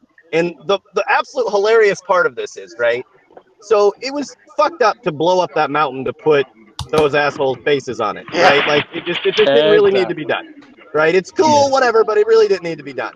But then to make up for it, these guys also blew up a mountain to make, like, the point was to keep the mountains like normal, just mountains the way they are, without blowing fucking TNT faces in them. And they were sacred. They were sacred to the Lakota people. So, like, they were just doing it to piss them off. It wasn't even quit taking other people's shit and blowing holes in it. Yeah, like, no, you can't take down Mount Rushmore, right? That's not possible. Put the rock down. Somebody will find a way. But you know what we were saying before, if you're under the impression that these monuments are 300 years old or 400 years old, you know what I mean, or even were put there to buy the Confederate soldiers that fought there, it would be a different story. But no, you know what I mean? You guys took over the government in the 60s, 70s, and 80s, filled it with white nationalists, and then put up these statues on government land because you were mad that black people got the right to vote. These aren't ancient history. These aren't real history. And as a guy that served in the military, we won't even go down the route of what should be done to traitors that killed American soldiers. You don't get a statue from that. You get a bullet. Or hung by the neck. You know what I mean? Like, that's not reality. You rose an army against America, right? It was about racism, but we can push that to the side. As a military dude, you don't get a statue for that. You're lucky I don't actually erase you from history. And to say, you know what I mean, with the nightmare that has been the South since then, and terrorism and violence and death and murder and rape, right? From that nightmare, whether that statue's there or not, trust me, I won't forget that fucking history. My grandchildren won't forget that history. My great-grandchildren won't forget that history. All right, sorry, mate. I didn't even realize you were black, man. You don't look that black to me. Well, I'm okay, guys. It's one of those things, right? I have to live in America, right? I am a lot of things. I posted my genetic line. When they're talking about the brown skin mongrel that's roaming the land, stealing your women, yeah, they're talking about me. I'm like all the races all in one. Bro, you got me wrong, man. I'm not calling you mongrel. I'm just saying I never realized you were a black guy. I see black people and I know they're a black person, but I don't know. I never knew you were till tonight. I swear to God, I'm not just saying that. When I've got one of those, like my body type, like how I talk, like, you know what I mean, how I look. When I'm with natives, you know what I mean? A lot of my family is native. I look native. Right. When I'm in the Middle East, I look Middle Eastern. When I'm in Italy, I look Italian. There's no, I don't know why that is, but I look like everybody's cousin. He's that guy. Yeah. Terrence, that's what I was trying to say. I was trying to say you didn't look African American. That's what I meant. Sorry, mate. I hunt blackulas. Don't you mean African American vampires? No. What if I'm hunting a vampire in England? They don't have African Americans in England. I hunt blackulas. Venture Brothers. Yes, sir. I don't know what the PC word for that is. So you've got Cherokee Innu, yeah? You got native Indian, yeah? We're eastern Delaware. So there's a spot, shit. McCarty Ridge in Pennsylvania, that my family's from, and they're eastern Delaware, in that area. Right. Like if I just look at your picture now, man, I wouldn't say, oh yeah, that, you know, I wouldn't say, oh, he looks like an African American guy. I'd just be like, oh, it's a white guy. I don't know why. You just don't look very. I'm gonna be honest, brother. This is the first time I've ever in my life been called white. Like there's some Irish and Scandinavian. Like my grandparents' name is McCarty. Like no fucking doubt. But it is the first time. Like I honestly in a lineup, I'd see if I couldn't sneak it in. It's just maybe it's the picture you got now. It's just your skin. I don't know. It just seems. I don't know. I wouldn't say you look like black. I'm not being racist, but I don't know. Well, there's definitely people that are darker than me. yeah. You look like you've been to Spain. You look like you've been to Spain, and you caught that. Serious to God. What's hilarious got like a proper white guy beard as well. I'll get hate mail. I can't. You know what? I think because the native part of my family doesn't grow facial hair. The African American part of my family doesn't grow facial hair. I 100% count this beard from the Irish and Scottish in my family. Like, thanks, guys. Yeah, I hate that. I mean, the beard thing. It grows in African Americans, they grow like really like I can't say like coarse curly beards, but you've got like it's quite straight and hairs and from what you know. Yeah, it's like 100%. Like my beard is like when they broke up the 10% that was Irish was all beard. Yeah, I agree with that. No, man, I'm totally. I like white people. I like black people.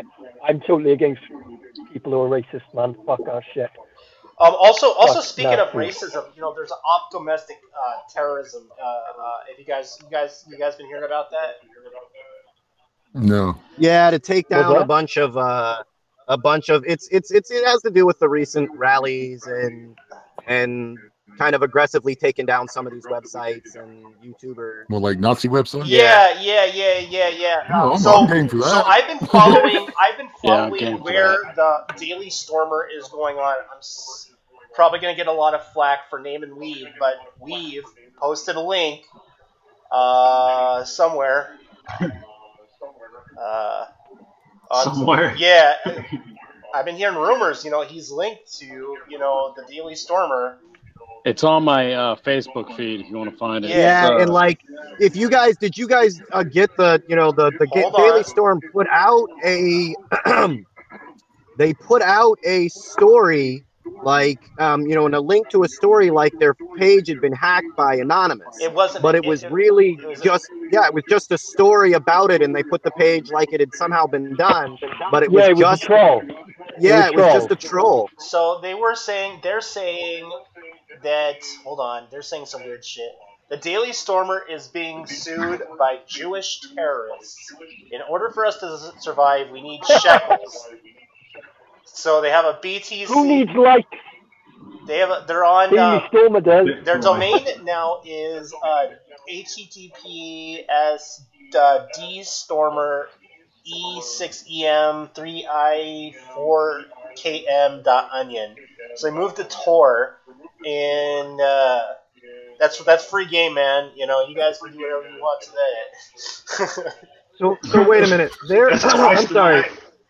I'm sorry. The Nazis are under attack by Jewish terrorists? Yeah, the Daily Stormer, they put that up there. Can I get a Coke?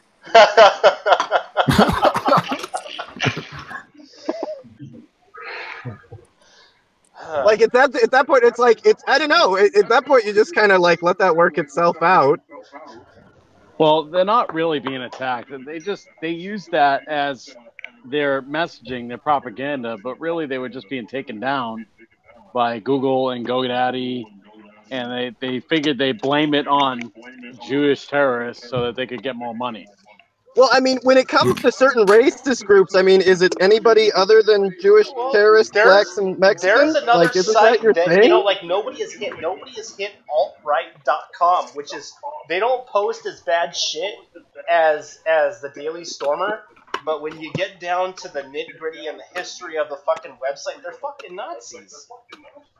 Yeah, and I mean, these guys, they evolve, right? Like, in every 10 or so years, you were seeing another incarnation of it with the Tiki Torch guys, and we're now the new Cleaner Clan, right? Every 10 to 20 years, they have David Duke was a big change from the Hood clan and all of that, and that was his name to fame. This is the cleaner, gentler fucking clan, but that's, you know what I mean? They do that. They upgrade their image, and, you know, we're not, you know, dropping the N-bomb every other word, so it's not racist media. You know, they write it, they're well spoken. Fucking mad. Guys, I saw a picture the other day of like a proper like African American black guy, right? And he had fucking swastikas just tattooed all over his arms. I swear to God. He's all smiling with the swastikas all over him. I had to save it. I looked at it and I was like, what the fuck is he doing? Maybe he was Buddhist. What the fuck is he doing? Maybe he was Buddhist. Supposed to represent the sun anyway, isn't it? Well, yeah. Like when you're in Asia, it is kind of disconcerting because the swastika on all Buddhist temples, they still wear these big like chain things with swastikas on them. And the first time you walk by a building, you're like, "What the fuck is this?" Yeah, they're facing the other direction, though. Yeah, it is. It is. It's facing the other direction. But it is kind of like disconcerting, and then you do in your mind be like, oh yeah, I guess that is a thing here. Yes, I guess there's Indian Nazis out here. Damn, they're everywhere. Well, and then like the you know, like they always jack these symbols, right? And if there's nothing ruins a symbol quicker than Nazis. Like every one that they take, within a little bit of time, it's like, oh, you guys, other Nazis, like, and they break down. Every once in a while, they'll have one of these big, like, we're uniting and whatever, and then they immediately break down into these little groups because, like, not even other Nazis like Nazis. Yeah. I wonder what their original logo was before the swastika. They're like, do you guys want, like, clovers or shamrocks? Like, no, let's jack this fucking Indian shit and reverse it. Oh, yeah, that's well, I think they were having trouble. They were, a lot of the things, you know what I mean? Like the uniform, the symbols and stuff. I think like it was about Hitler's mustache. That was the symbol. Yeah, that was all you needed. A little mustache. That's what happens when you execute all the gays in your country. You end up with really stupid-looking uniforms. Terrence, there is one thing I've done, though, just trolling. Is I did Habbo, you know, where you just make the swastika out of little cartoons. I have done that. That's just joking around. I wasn't being. That's just trolling. You know, you gotta do what you gotta do. Are you making excuses for trolling? I have posted some twisted shit trolling people, so no, I don't. Yeah. I don't apologize for nothing. The pool is closed. You know about Close the Pool, yeah? Habbo Hotel and all that. You know about it, didn't you, We had all the black guys making the swastikas in the pool. Yeah. It's just, it's ironic, isn't it? The black guys making the swastika. Yeah. It's ironic because we got a load of black guys doing it, like taking the piss out and that. You go on saying, didn't you, Sam? Well, you guys know that you guys know that there's conspiracies out there that say that the Nazis were working on a time machine, right? This machine called the Glocke, right? The bell. And I think that might be true. Like Hitler looked into it, saw the future of Nazism, went down and shot himself. Like that sounds about right. If you saw that picture of all those guys with tiki torches, right, and thought, oh, that's what we're gonna turn into. The FBI was looking around for Hitler. No, seriously, they were. It's not worth it. Hitler, it's not worth it. 20 years after his reported death, and there was. I was watching. Guys, can I tell you the strange thing? Yeah. Hitler wanted the race to look completely different to him. He wanted blonde hair and blue eyes. Hitler had dark hair and brown eyes. Well, actually, to be honest with you, Hitler, by Jewish right, he was a full-blown Jew. His mother was a Jew. So Yeah, by definition, he's full Jew. Yeah, the Jew knows as well. Yeah. He had a fucking and a little Jewish mustache. What the fuck? He looked like Actually, a Jew. you know where he got the mustache from? No. Charlie Chaplin. Oh, really? Yeah, Charlie. Yep. Charlie Chaplin. Yeah, you're right. Well, did you guys follow along on that on Searching for Hitler? It was that show on the Travel Channel. Yes. And there was a lot of evidence to back up that maybe, because the bones that they had found that were supposedly Hitler were female, right? I think both of the Coppins were female. What's his wife and him were both female. And there's a lot of evidence. Well, there was a Nazi colony over in Argentina, and they believe that he might have gotten to Argentina. And there's a photo that was supposedly what they think who Hitler might have looked like older that had showed up. And there since the release of a lot of classified files, the FBI were looking around for Hitler for decades after his reported death. Yeah, dude, didn't they say as well that they thought that Hitler might have been one of the Antichrists as well? One of well, he failed.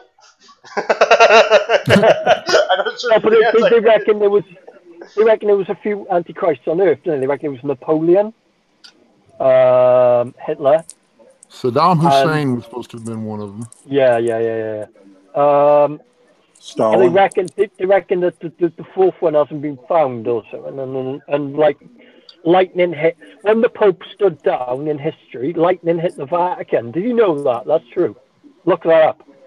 I think it was Jared from Subway. When the Pope said he was resigning, when the Pope said he was resigning, lightning hit the fucking Vatican. Like God was angry. It was fucking weird. I'm not really that religious, but it's fucking. That's a small chance for lightning to hit the Vatican when the Pope's standing down, isn't it? And you can check that out as well. It's not a lie. That's like completely true. There's footage on it. I think the Vatican should be hit by lightning quite a bit. Yeah, man. Oh, ISIS is going to take them over. Hey, Prez. Hello. Yeah, well, ISIS is, they're going to take over the Vatican, so we just have to stand down. You got what? A Vatican? Yeah, they're going to take over Rome. Well, who are ISIS? Well, the Islamics, yeah, they're going to take over. Well, they're fighting the Romans. They're taking over Rome. Fucking ISIS is just the government. Don't they believe that the caliphate? They believe that they are holy warriors fulfilling a holy mission. Well, no, I don't believe they're Muslims. I don't believe they're Muslims. I believe whatever the CIA tells them to. Yeah, I mean, it is a good story, but it doesn't fit. Guys, have you noticed with ISIS, they pop up, they do something really big, and then they disappear for fucking ages, blackout, full blackout. You don't hear nothing about them, and then all of a sudden, it's a terrorist attack. But you know that. Terrorist. So I know, but you like the way the government always drill it into the fucking sheep's feet.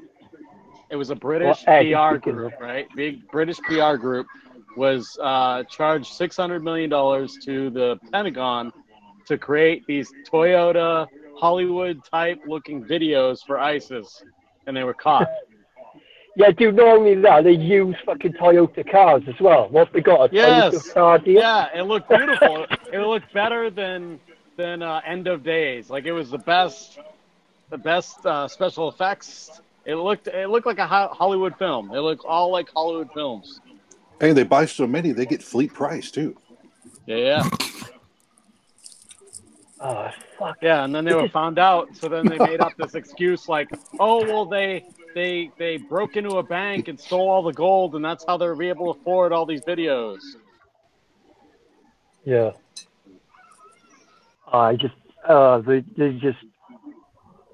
know what to think about ISIS, because it's like some people. They're our proxy army. That's what they are. Yeah. The war industry creates its own enemies. Yeah. Exactly. They're like a government tool. There are hidden agendas that I'm pretty sure the foot soldiers are not aware of. That the guys on top are all about. It's the way it always fucking works. Definitely. It's the way it works. It's to keep your fucking soldiers as uneducated about what's going on as possible, so that pull that fucking trigger. While the guys at top know the fuck what's going on. It's not. It's not just them that's doing it. We do it. Everybody does it. But if you think about it, there would be no wars if we weren't financing both sides. There really is no grassroots anything going on. I think if the average soldier was as educated about the politics and behind everything, I know they have to follow, commander in chief or whatever fucking they got to do. But I'm just saying, if they were educated, a lot of people would. I don't know. I think things would be a little different. I think the reason most people join the military is money. They need money. Yeah, usually statistically, in history. Usually it's the people in poverty that are always fighting the wars. Yeah. Yeah, since the Romans and all that. Poor in our country are, sent to kill the poor in another. What's better? What's a better job? You serve 2 tours. You get your fucking. You get. What do you serve? 2 tours. You get, or your 4 years or 8 years are up, you get a GI Bill for $90,000. You can retire afterwards and get a government pension. And if you get injured, if you ain't got shit, it sounds like a good plan. If you get injured and you live through it, you can get up to like $7,000 a month for the rest of your fucking life. Yeah, except for you thinking about killing yourself every day. Yeah. Nightmares constantly. Yeah, my buddy who's recon, we went in the Marine Corps together. We were in boot camp together. We were in training afterwards together for 3 months. And then we went out to the fleet. He became a recon soldier. And I just talked to him recently. He was in for 11 years, I think. And he can't sleep at night. Can you tell us some inside stuff about the government then? Are some of the rules? No. Even if I could, I couldn't tell you. But you'd have to kill you, Jade. We can't have that. Yeah, but my buddy, he called me and he says, "Listen, I gotta approach every day with, am I gonna be a bitch today or am I not? Am I gonna kill myself today or am I not?" And that's how he approaches every day. And it's a constant battle. He can't get to sleep at night no matter what they give him. He went to the VA and asked them for stuff, and they were like, "Oh, well, maybe you should try to eat valerian root." And he straight up told her, he says, "Were you even in the military? No, you have no idea what I'm going through." So, dude, when you left, you have to take secrets to the grave. Well, there was an experimental therapy, and MAPS is doing it right now, which is, I believe it's MDMA and LSD therapy for PTSD for vets. You ever heard of it? That is correct. Yeah, it's amazing. It works really well. Does it? Yeah. I mean, knowing, because I was like, I'm an addict in recovery, and I'm saying if you want to get some deep psychological issues, using a psychotropic substance like that is a way to get there. Yeah, because you're basically rewiring your neurons. You're taking away that trauma that you had, which is so much. It's so much passion, so much experience. It puts a permanent indenture on your brain that with psychotropics. How do you take the trauma away? They're using either LSD or MDMA. The MDMA is at therapeutic doses, and we all know there really is no therapeutic dose with LSD. So it's like, I don't know, whatever you give them. Yeah, you're always gonna get an effect. So but there is. A little playroom with MDMA where you're not fully intoxicated on the drug. You just get you're able to dig through that history without dealing with the pain and the trauma affiliated with some of the memories. Just go and pick some magic mushrooms then. No, I'd say DMT. DMT. You could use mushrooms too if you wanted to. It's whatever's available, but you really want to go through and then go swimming in a strawberry milkshake. What?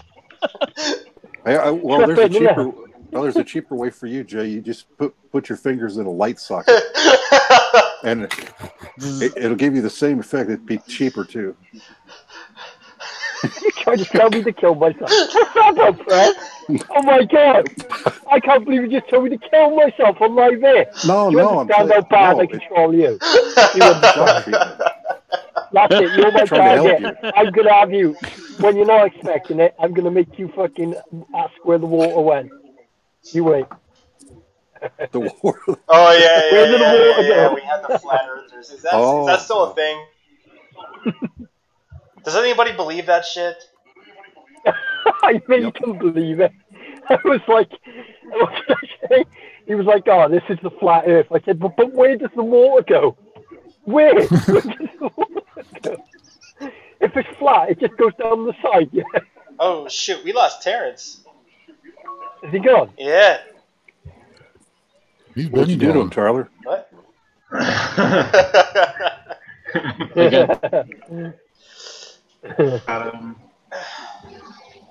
Have we got any flat earthers here, or is everyone on board with like in nutcases?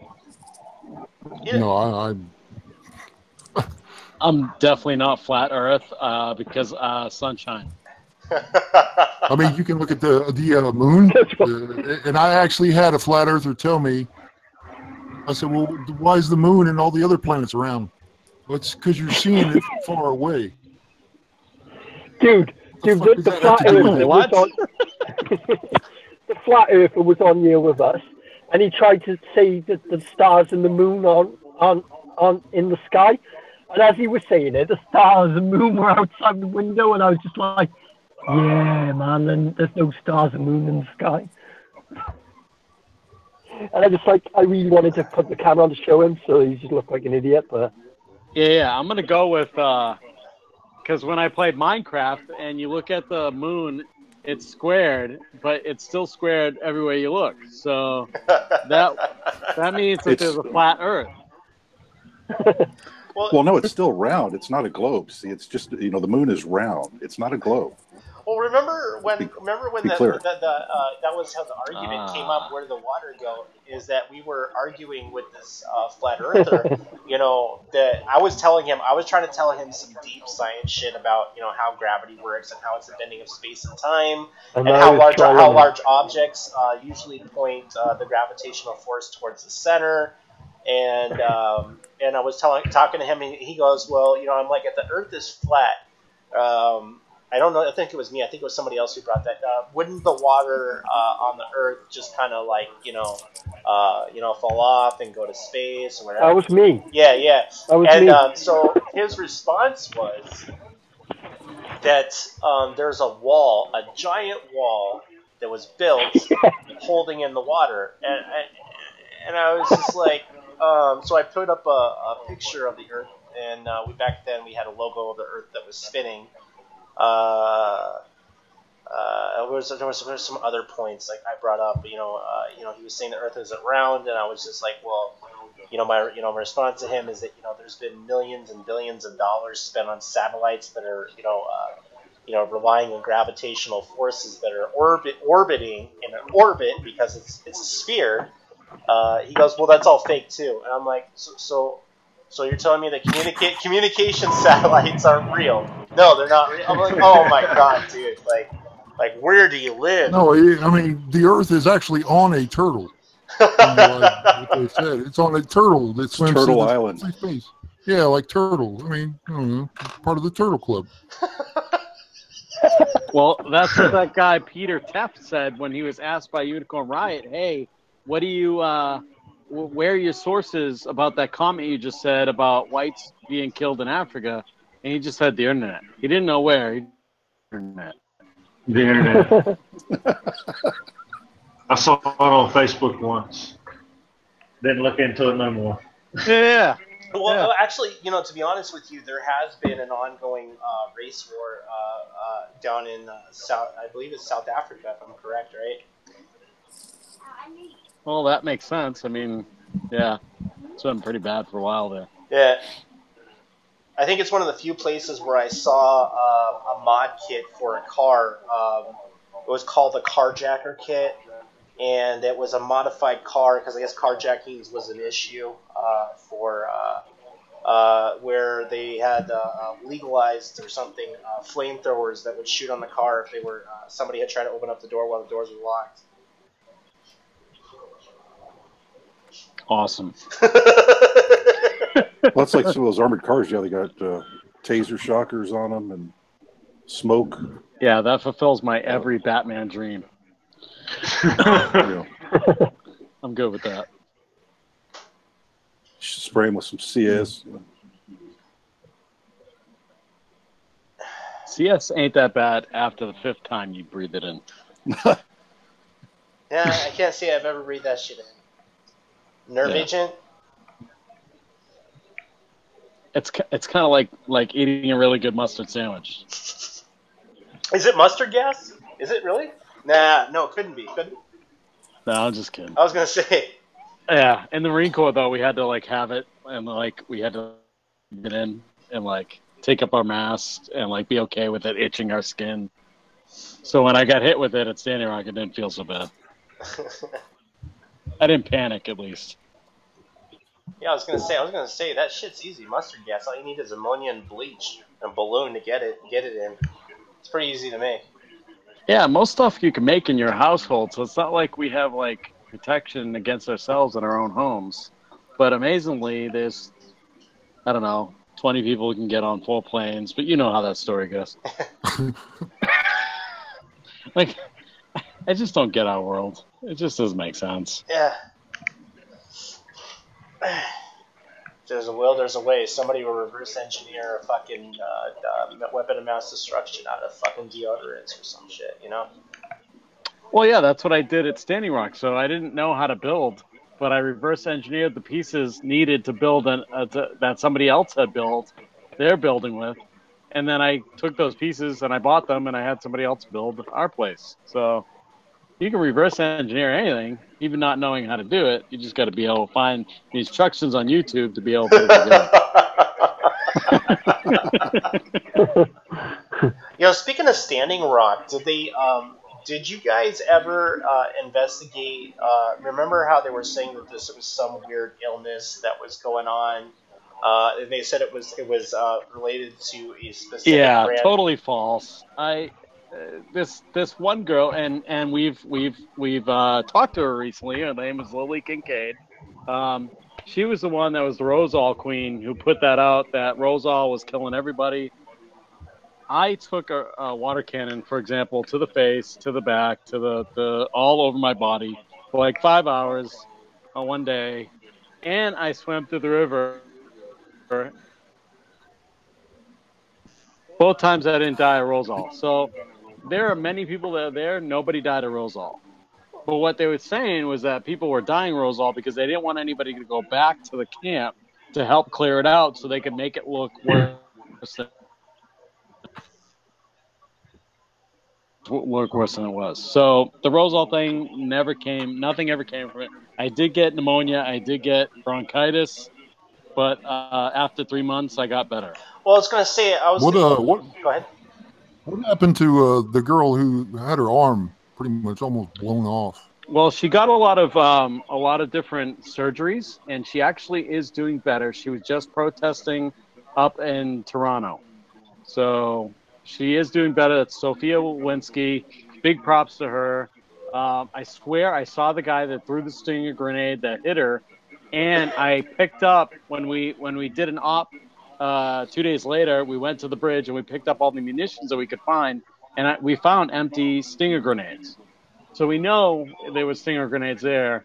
We're pretty sure that's what hit her arm because they weren't throwing them up high enough. They were throwing them at eye level.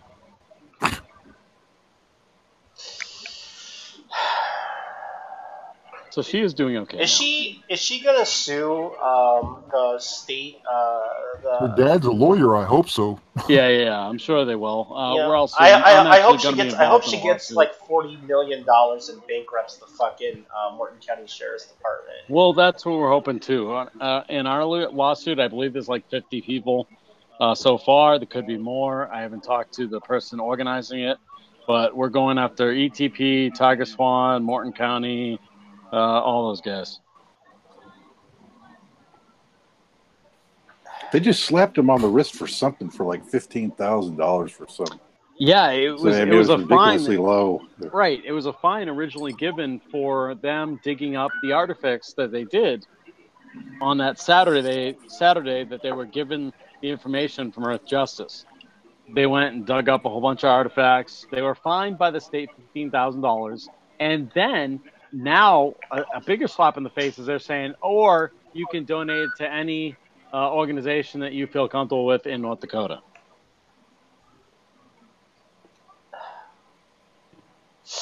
Which they're making what, $3.4 billion off of this thing? I think it cost. Or they're going to make billions when it gets operational. Oh, the pipeline? Yeah. I think it is operational already. Or well, partially.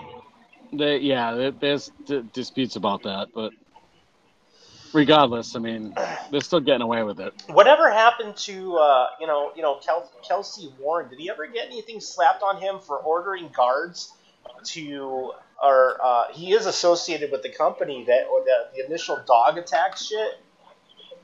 No, I don't think anything ever happened to that. I know that dog company went out of business, but I don't know if they did it on purpose just to create a new name because their name was doxed all over the internet, or because of they just couldn't get any more jobs. But he paid these people to do this shit. Yep. Yeah, and that's why I was saying earlier that it's funny that anybody talks about the Constitution or any kind of laws because none of them are being followed anymore. And this has been happening for at least 40, 50 years. It's just, it's finally dropping. The curtain's dropping. Everybody sees it.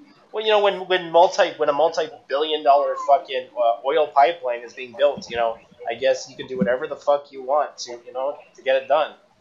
Right. Yeah, and it's happening. And I'm actually writing a story right now that ties Nazis, colonization, and oil companies all together. So we'll see how that works out. But that's going to be a story that's going to take a while. Well, that's like the old East India Tea Company and the Sugar Trust and the others. All those that had to expand the corporations had to do so by killing indigenous people and raping the land.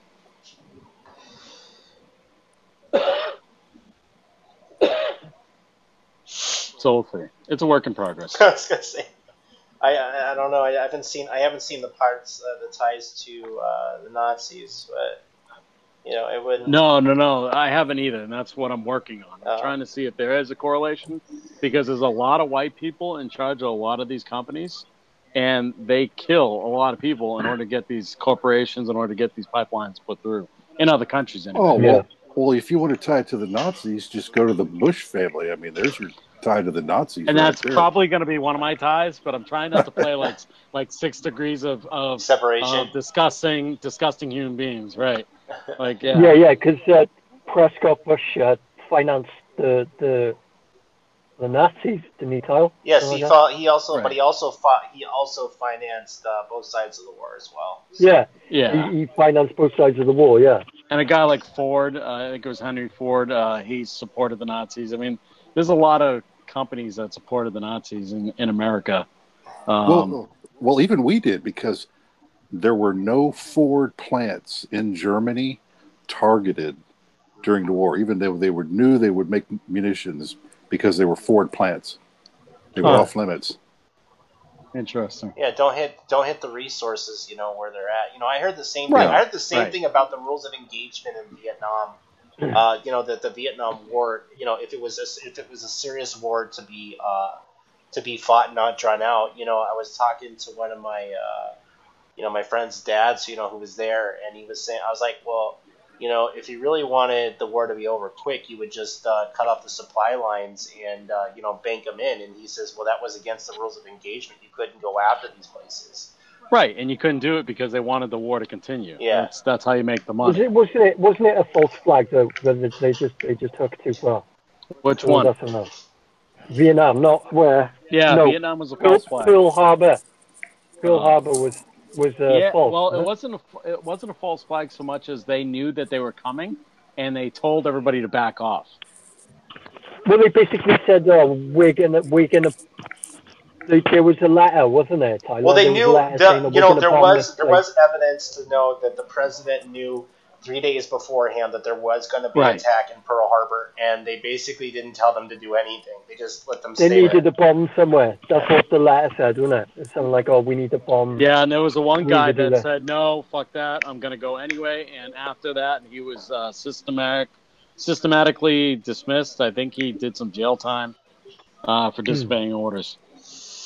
Ah, right. Well, you know, this was a They perfect. cracked the. You know, the Pearl Harbor, the after Pearl Harbor, you know, and the war in the Pacific, you know, it was a perfect excuse to use the Manhattan Project, you know, child to, you know, hey, let's play with our little toy, you know. Guys, apart from like the World War and that, 9/11 is the biggest catastrophe we've had since the war, isn't it? Did you agree with that? Well, it's the catalyst. It's the catalyst for what Yeah. what was to come, and we're still seeing the effects today. I mean, we're in a 16, 17-year depression, whether anybody wants to talk about it or not, and it has nothing to do with our growth, because our growth only affects the top percentage of our country, or top percent of the world. The basic human being is just being given credit lines and other things to supplement. The last supplementation was your school loans. So everything's going to come to a head eventually. You can't sustain this. It doesn't work like that. It's not working out. Farms all over the country are being bought up and shut down. Guys, do you remember a pack of playing cards where it showed that 9/11 was going to happen like 7 years before it happened? The Illuminati card pack, yeah. Yeah. 80. They came out in 89. Was it, Tyler? 89. Did Jack it up for me? I believe so. 1989. Didn't it also predict Trump? Yes. It predicted Assange getting taken as well. There's a card showing a guy that looks exactly like Julian Assange. Seriously, there's a card. I'm checking it out now. You know, I hate to say it, either somebody was, you know, doing some really good psychic work, or, you know, a lot of this shit was just planned out, you know. Yeah. Yeah, the cards show Fukushima as well. I swear to God, Fukushima was in the cards, and that happened too. Now the thing is, are they making these cards like before the event? All the cards, or are they just like coming out with a new one? Well, dude, I'm looking at it right now. The cards were before the event. The cards so were out in the original in the 80s. Yeah, the card deck on Wikipedia says it was created in 1975 off the book. Yeah, 1975. Yeah. Steve Jackson, the guy that made the Final Fantasy. Do you remember that's Final around Fantasy the time Pop that Bush is CIA director, right? I bet you anything. He's like, hey, don't tell anybody, but we're gonna let it on to them really easy. So we're gonna tell them in fucking card games. Right. Maybe they hired a bunch of cartoonists from Disney or something to like lay out this, you know, like comic book type event. It was actually the plan, but they made it look like a comic book event, you know. Kyle, can you get it up for the viewers with all the cards so they can have a look through them and that? Let me see if I can try and find it. I have the link right now. I'll go ahead and drop it in the comments. Yeah, wicked. I think they got a place that looks like Big Ben too. There's a card on there as well where it's saying like the comet's going to come for the Earth as well. I don't know if that's true, but there is a card that says there's a comet coming for us. Well, I don't think they'd be able to plan that, but the rest I could see. Yeah. Here. Yeah, I put it in there. But mind you, the Illuminati, they see everything through future and time because they're time travelers. You put it in. Apparently. Mm-hmm. Well, you know, I don't know. You know, I mean, you know, knowing the CIA and you know how weird they do shit. You know, I mean, it's entirely possible. You know.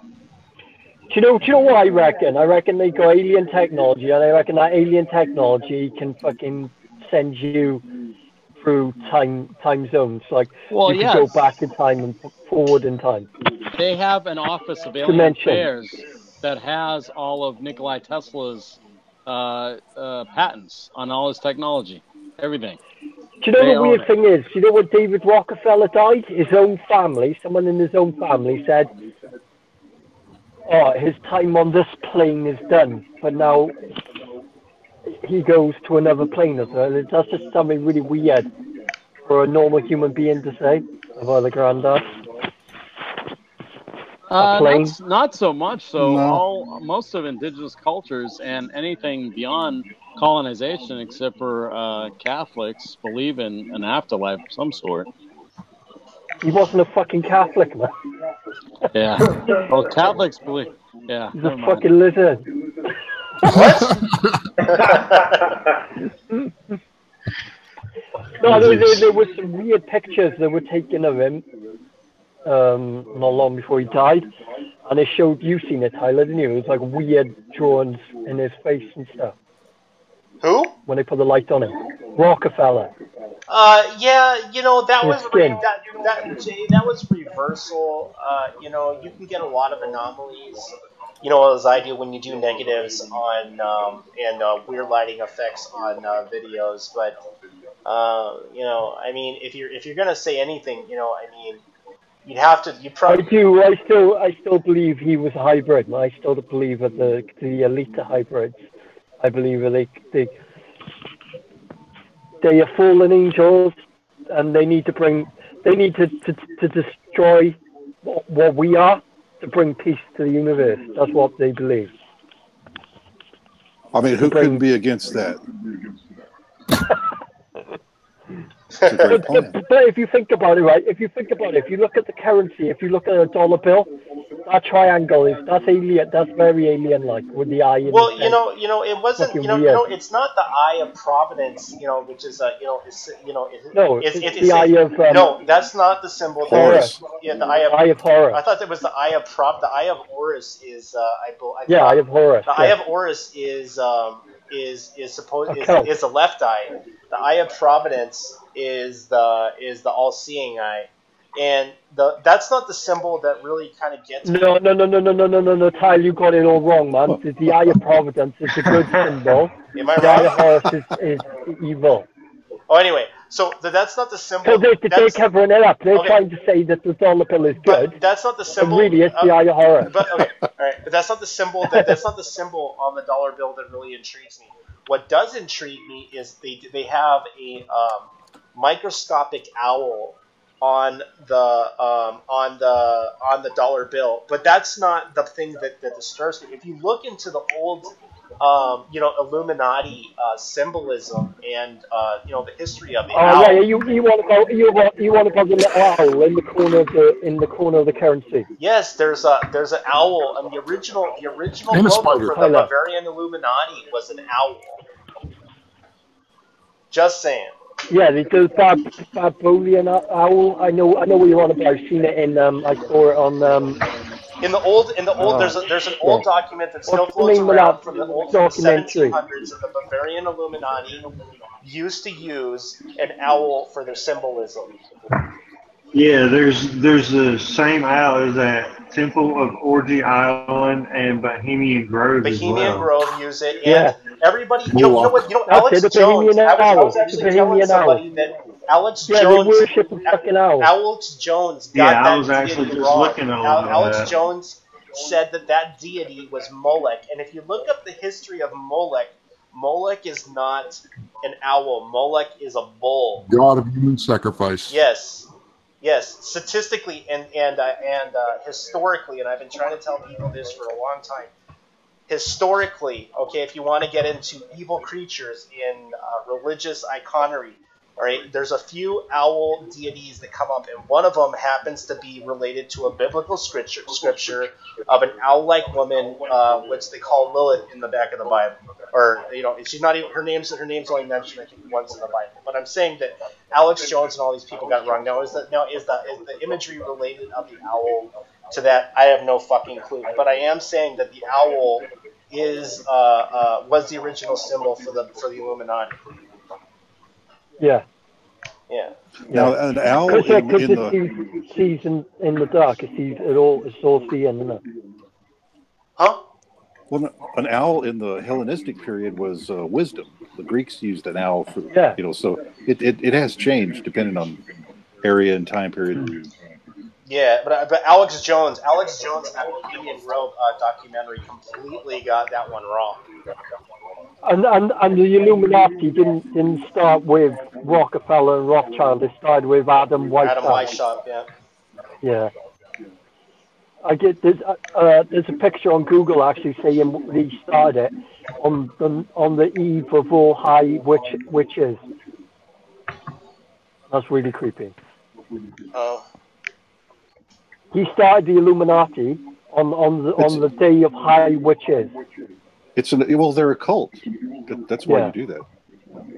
Well, that's why they do. Well, yeah, he was obsessed with the occult and the Bone Club. Bone Club of Bones. But basically he was obsessed with both of them. And I don't know, he was a Freemason and he went a bit dark, and then he took it a bit too. He tried to open the gate to hell, basically. I get this a lot from Anons, saying that, it's the Masons. The Masons are doing this. The Masons are doing that. But, I do know a little bit about the hierarchy of the Masons. Yeah, no. Okay, a lot of the Masons. I'm not going to defend. I'm not going to defend that they're completely innocent. Okay, what I'm saying is a lot of the lower level Masons aren't even on to what the fuck it's all about. Yeah. You got to go. It's like any organization. There's good people in just about every organization. Yeah, you've got to build your way. You've got to go through the outer rings, and you've got to go to the level of Rex or the King before you actually know what the organization is about. Well, statistically, I have known friends that have gotten into that, and some of the stuff they're describing, the rituals, and I'm just like, well, it's, I'm telling them, my honest opinion, some of the stuff you guys are doing is a little occult-like, he's not aware, but a lot of Masons use it just for business connections, Yeah. Well, I don't know. I'm kind of the belief that you got to be careful about the deities you pray to, and what you be to allow yourself to be associated with.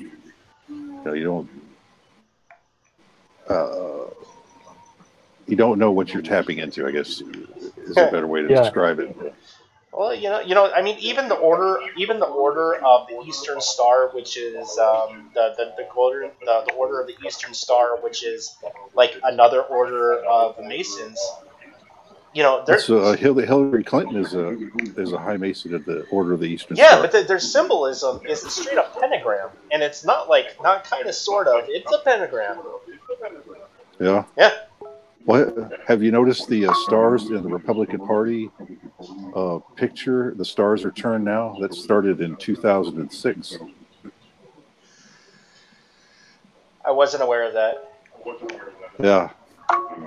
They used to be straight up like normal, but then they flipped them on in that year. They know what they're doing. They're telling you what they're doing. Those are the little cute little things they do to kind of let you know what's going on, even though they're not telling you.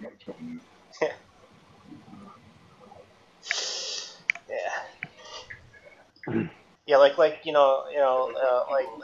our guest was saying, not all of them are bad, but not all of them are fully aware of what it's all about.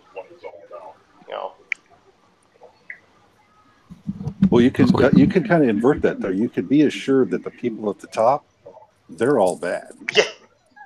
Let's get that straight. The rest of them, I don't know. Hey, what's Kyle? I'm sure at all.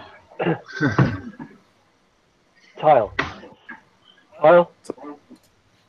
What's up, Jay?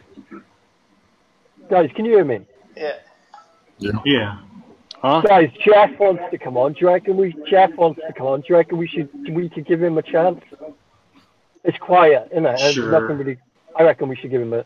And if he messes up, then we don't let him on again. We still swim. We'll beat him with a stick. How about that? What? We'll beat him with a stick. How about that? Yeah. We'll get him yeah. straight. Well, yeah. Basically, if if he's decent and that, then we know that we can trust him for future references. I don't know about the trust, but yeah, that's what group chat's for. I think he just wants to come on and just have a gas. Bring him on. Let him shoot the shit with us. Yeah. What's on his mind tonight? Who is this? it's your show, Jay. Oh, I'm sorry, Jay. Kenyon, well, he's been really like cool recently. He hasn't really attacked us. Yeah, bring him on. Shit. What could possibly go wrong? Yeah, Kyle, add him in, man. Add him in, and if it goes wrong, then we know in the future not to do it again. Does his mic work? Yeah. What's the worst that could happen, Jay? We can have a crash. Weird in the chat. There's no one weird in the chat. There's nothing strange in the chats anyway. There's no people dropping any weird pictures like last time. Because Kyle, just give him a chance. I would. We're not going to meme him. Is Tyler there? Yeah. We lost Tyler. We lost the streamer. Yeah, no, I'm here. He's falling asleep. No, sorry, I was checking my inbox. I got bombarded. Yeah, Tyler, lay him on, and then if he does mess up, then he knows that we won't let him on ever again. I think we should be given a chance. Do you stick anybody in the corner in the Anon world? Is that as long as they don't pull their pants, or make them sit in the corner? This is the whole point why he attacks people, because they censor him. That's what it looks like. Let him on. Shit.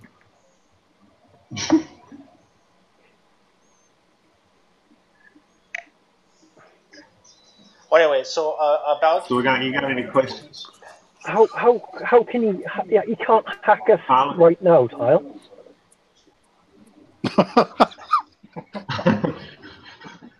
He just wants to come on the show. He's not with loads Tell of him to get Google.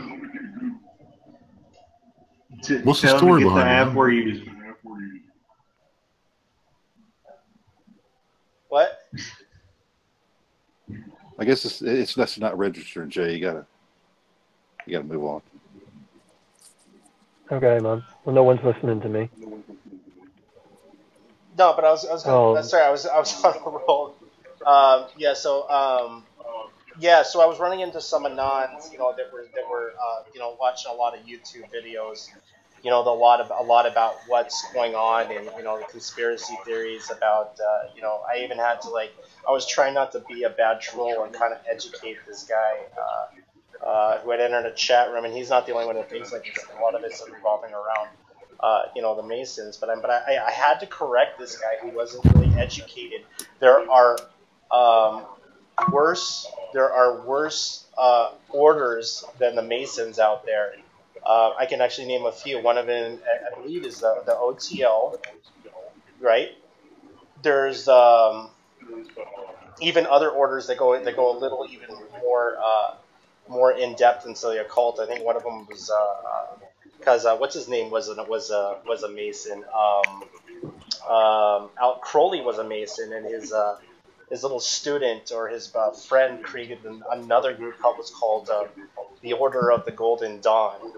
So if you want to blame on the Masons being the big bad boy on the block, I can name like three or four that are worse than them.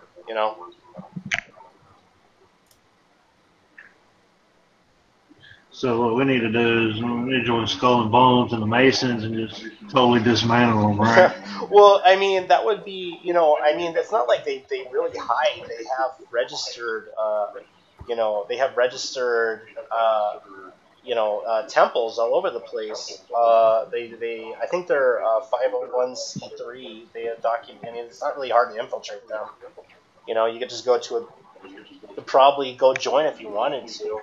Probably do it on the inside out, but to stop an ideology, that's hard, I mean, you try and take them out, they're still going to be doing what they're going to be doing. They'll just get more secretive about it, you know? Yeah, you got to get. Yeah, but the best you can probably do is slow them down. Yeah. Well, that's all we've been doing, anyways, with the news sharing and the meme sharing, is just slowing them down, making them more transparent. Yeah, even with our guest, you had the documentary video on the Skull and Bones initiation rites. Right. Yeah, that was, looking at the video, like I hate to say it, but it almost, like, I don't know what I'm seeing in the video, but it almost looks like some sort of satanic rite, you know? Yeah, I basically went and found, because I think there's been 2 times where the Skull and Bones, whatever, had been broken into, and someone videotaped, and so I just basically took the ritual they did and kind of pieced in with the where they broke in and walked around and looked. I just kind of pieced them together to where you could see where everything's at. But yeah, they do have some kind of weird shit going on, especially with the coffin. Yeah, that would be what did they call it? Red flag. Soul eating or something like that. I forgot what it was called.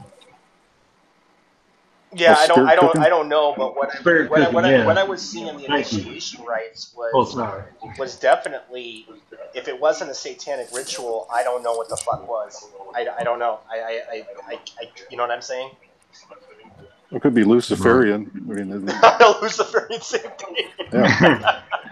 They are different. Yeah, you call them St. Luce for whatever. It's like a fucking. Well, I mean, the thing is about Yale and their secret societies that they have on their college campus. The Skull and Bones ain't the only one. There's man. I did research on secret societies, and I came across just about 20, hundreds. Scroll and Key. Oh yeah. Yeah.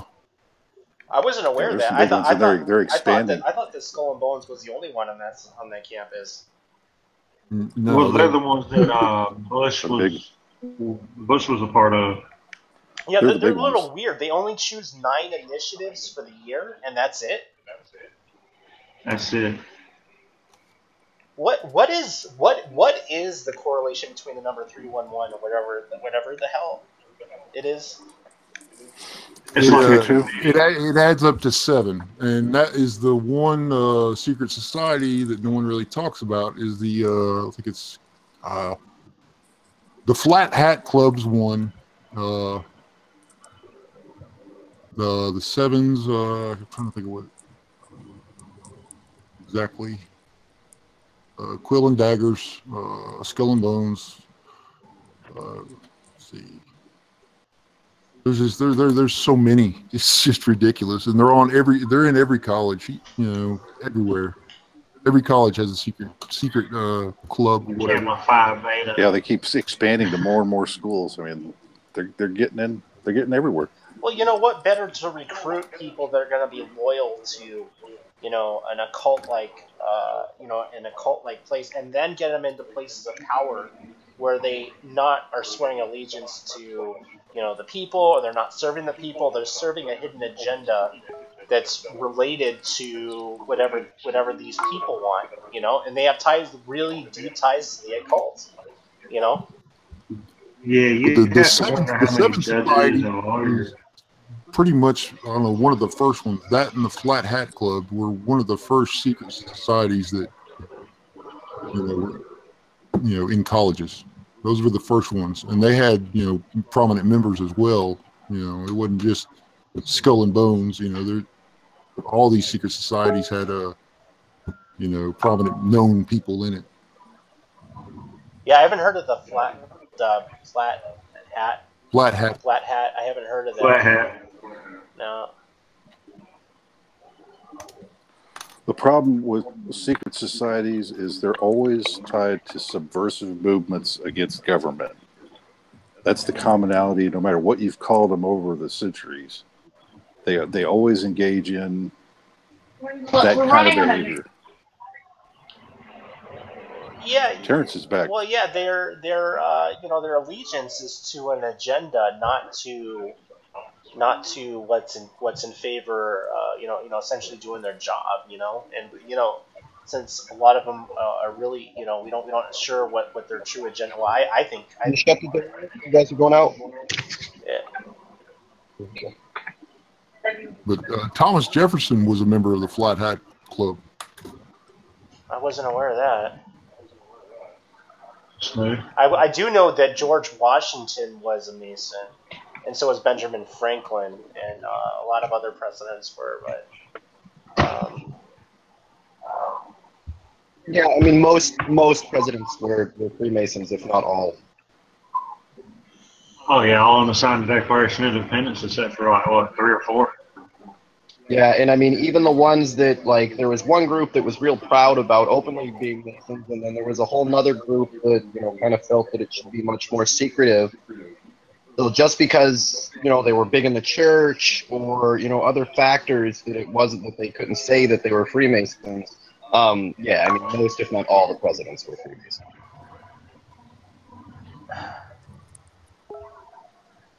Including Obama, and I imagine Trump. Like, if he's not, like, it's not possible to be in those circles without being part of those societies. well, You know, yeah, I mean, essentially, you're part of the right country club, you're part of the right lodge. Yep. Well, Like that's. you know, what I'm saying. Hey guys, I'm dropping. Love you guys. Peace. All right, good night. Yeah, I was gonna say, you know, you'd probably get a lot further in politics if you join one of these secret societies than you would, you know, trying to do it on your own with better results, right? Yeah, I'm not, like I said, I'm not sure that it's, you know, that it would be possible to get up into those, you know, higher echelons without being part of it. You know, people were saying that, you know, Trump was a Mason, but there's not a lot of evidence to back this shit up, you know. Well, I mean, that's one of those. I would be. It's not that, you know, I think that Trump's a Mason. You know, some people, you're not required to tell anybody about it. So, you know, I don't particularly know, but I would say it would be very odd if he wasn't. You know, it has the same at the Bilderberg and all of those others. It would be really weird if you were literally the only billionaire on the planet that wasn't. Does anybody find it odd that Trump and Hillary were close friends? The whole family, they got together and went to weddings, and I mean, does anybody find that odd? Yeah, not at all. Not at all. No. I think it's stupid that they think like Social club. Yeah, I think it's stupid that they both act like they don't know each other. You don't invite people to your wedding. You and Clinton are like having sandwiches in the fucking kitchen. You know what I mean? Like, it's more than that though. They are related.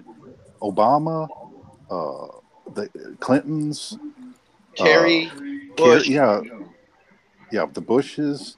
God, who was the other one? Even Dick Cheney. All these people are related.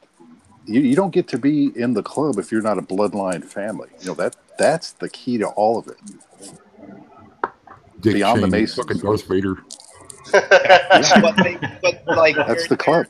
There's been, you know, and some of them where I think a few of them have been kind of accidental, where you can now, you know, you can look up these guys' family trees, and you would be extremely surprised at who and how they're all connected. House of Windsor. The big ones. I guess I'm getting schooled on this one. I guess somebody's saying Benjamin Franklin wasn't a Mason? I thought he was. No, he wasn't. He wasn't? Or he was? He was what? Benjamin Franklin was like Hellfire and all of those. Oh yeah, you know what? You know, speaking of which, you know, the untold story of Benjamin Franklin is that yeah, he had a thing for prostitutes and had a bastard kid. Oh no, Benjamin Franklin had a thing for all women. This dude was probably one of the like horniest people on earth. Like, if you ever get a chance to really sit down and read like his writings and some actual biography, and not like the like one page in our school history books, like he is a nut job. Well, he also used to write for newspapers. He used to write as women in random newspapers in the persona of a woman. Oh yeah, and I mean, even if you get to like listen to some of the like love letters that he wrote back and forth to the other guys' wives that he was infatuated with. Like he was yeah. Ben Franklin was a trip. He did ancient trolling on newspapers. Steal your life like I stole your bike. Hey, I'm about to send something. I just found the research I was doing on secret societies, so let y'all look at all of the different groups. There's a guy, I don't know if he'd come on or not, but you ever heard of Fritz Springmeier and his book, The Bloodlines of the Illuminati? Yeah, I mean, he's got it all laid out. That book, it's like a 700 or 800 page book. I mean, it's got shit in there that's so outrageous, but he backs it all up. Temple of the Star. Oh yeah, I never heard of this one. You'd be so you'd be so surprised at how like small of circles that these guys operated. You know, when we talk about the 1% of the 1%, like that's 1,000 people. Yeah, that's true. And no, those family trees do not branch very far. It just seems like something weird to make this I mean, I understand, like, your purity and all of that stuff, but there comes a point where it's like, your family tree has to branch out a little bit, or you get all these weird recessive genes. That's the problem. Yeah, that's what they do to themselves. That's the history. Yeah, like, I mean, the amount of people... Yeah, like they're you know, they got all sorts of weird blood disorders, and I mean, I'm not, you know, they seem to have gotten a little better when they infused some of the DNA from Princess Diana, but I mean, that is just like a whole bag of bad genes all at once. Like that's what happens when you just keep on marrying your sister. Sister mommy. Yeah, it just seems like such a weird thing to be like, well, we're king of the land. Why? Because we've been banging our cousins for the last 1,000 years. What does that make you in charge? I don't understand. Oh, the Elks. In fact, yeah, that's just like People used to have to do all that. It was either screw or crop. Everybody just kind of goes along and goes, oh, okay, yeah, that's right. Is the Elks Club is the Elks Club like Masonic? Most, you know, a lot of fraternal orders, yeah, they're pretty. So check this shit out. So I was in Chicago, and they have a national like they have like some big building over in Chicago in Lincoln Park, you know, donated to the Elks Club, and I'm surprised that this is one of my ex's moms was into the Elks Club. I didn't know that shit. I just thought it was a bunch of old women. I thought it was just a bunch of old women playing cards and getting drunk. Yeah, there was a mass murder there in Lincoln Park as well. There was a bunch of kids that were slain or something like that. I was reading. Oh well, speaking of Chicago, a not well known fact, but that was the birth child of Anton LaVey, and that's where he started all of his shit. Oh yeah, Anton's the Satan worshiper. Yeah, right? yeah. That's where it all started. I'm not sure on which one. He was. Is that his actual name? I've always wanted to ask because I definitely. You know, like Anton LaVey, I think he was like a professional like carny or something. Like he was like a carny and like a con artist. So I don't know. I think he was. I think I read friends with like a lot of Hollywood celebrities. Yeah. I think he was from the South Side or something. Well, I'd like to know his real name. It's always funny to like hear because they have like these big personas for themselves. You know, I'm Anton LaVey, the guy, the god of all that's evil, and then you find out like their actual name, and you're like, nah, come on, Marty, knock it off. His real name was Justin something or whatever. You're like, yeah, that sounds about right. Yeah. Not like Vanilla Ice when he got found out. His name was fucking. What was his name? Van Winkle? What? It's something Van Winkle. Robert Van Winkle or something? Yeah. That's gangster. Yeah. Oh my God. No. Well, I mean, in that point, okay, I see why you changed your name. Like, okay, fair enough. I wasn't gonna take you seriously as Robert Van Winkle. The tea bags didn't do it for you, man. Come on. Yeah. Just it seems like it'd be. What are we gonna have? Like a contest, right? Like, can you imagine it a show trying to be the hype man for Robert Van Winkle?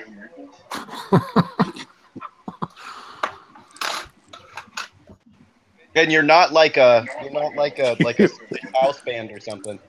Yeah, you better have Eddie Van Halen quality guitars and all the rest of it, man, to be pushing a name like that. You better have some sound. Yeah, see, that was the deal. You were about to give Van Halen, like, come on, man, Van Halen, and then he was all like, but wait, Mas Tequila, and you're like, okay, yeah, I'll take it. Oh no, that wasn't even Eddie Van Halen. That was Sammy Hagar. Fuck Eddie Van Halen. Sammy Hagar was Mas Tequila, right? Oh, not boy. sure.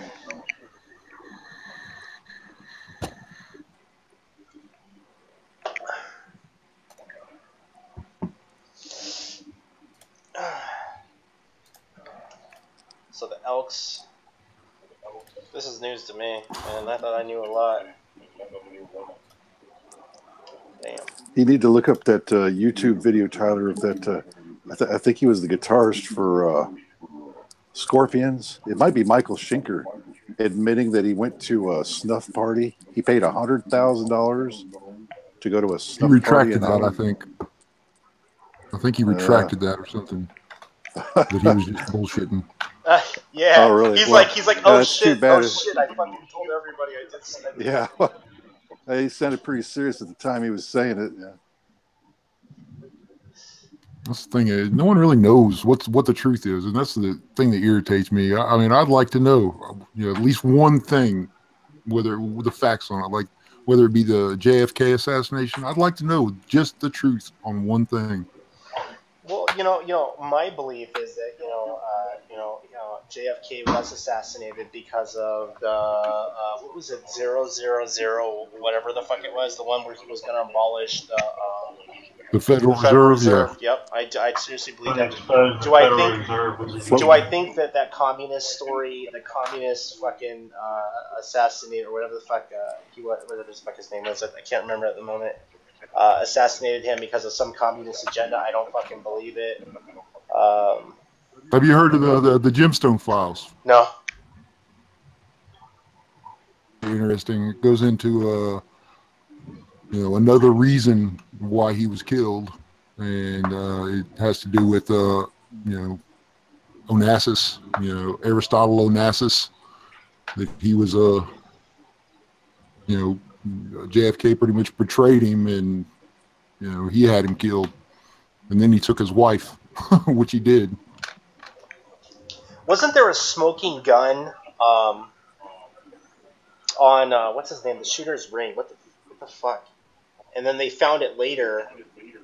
I guess his wife had used it as payment to pay off of a lawyer or something like that. No, I haven't heard that one. Oh. No clue. I think Bush Sr. was running the sniper crew that was there that day, and Richard Nixon was the lawyer for the group as well. All these people are tied together at the scene. Yeah, there's pictures of that. Nixon was there. What the fuck? No, the George Bush. Yeah. No, not Senior. The other one, the dumb one. Junior. George Junior. Well, he wouldn't be alive. There's a picture of. Have to be the senior in '63. Yeah, I was gonna say senior. But yeah, they. Yeah, but these people all know each other, so it's not like it's like some sort of agenda or something, right? No, and then the senator, that came up with that single bullet theory, he was rewarded with a 40-year Senate career. I mean, they all got paid off well. Let's put it that way. And the first thing that was retracted was that bill that he had, or that executive order he had signed, for repealing the Federal Reserve. That was the first thing that was repealed. Yeah, I think it's a coincidence. I don't think it is a coincidence. You know. No, it's not. No. Every president that has tried that has gotten assassinated. 1871, Lincoln. Yeah, there's been a number of them. Right. Let's see if I can. I guess the Sammy Hagar comment was just too much. They knocked you offline. Yeah, that's what. Like, I was sitting here talking to my computer. I was like, "That's what you guys knocked me offline for? Are you serious?" At least we know the age of our handlers now. He said Sammy Hagar. Hagar. Yeah, no shit. Yes, that's got to be code for something. We don't know what, but we don't like it.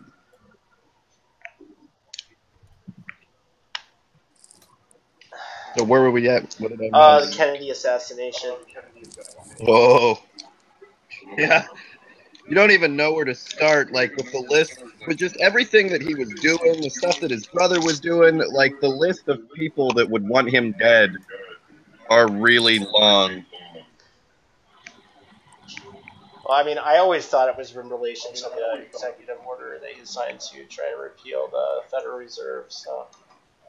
Oh yeah, I think there was the Federal Reserve. I think it was the civil rights thing. I think it was not wanting to go to war for like the people that have been running our country for so long. He was a nightmare.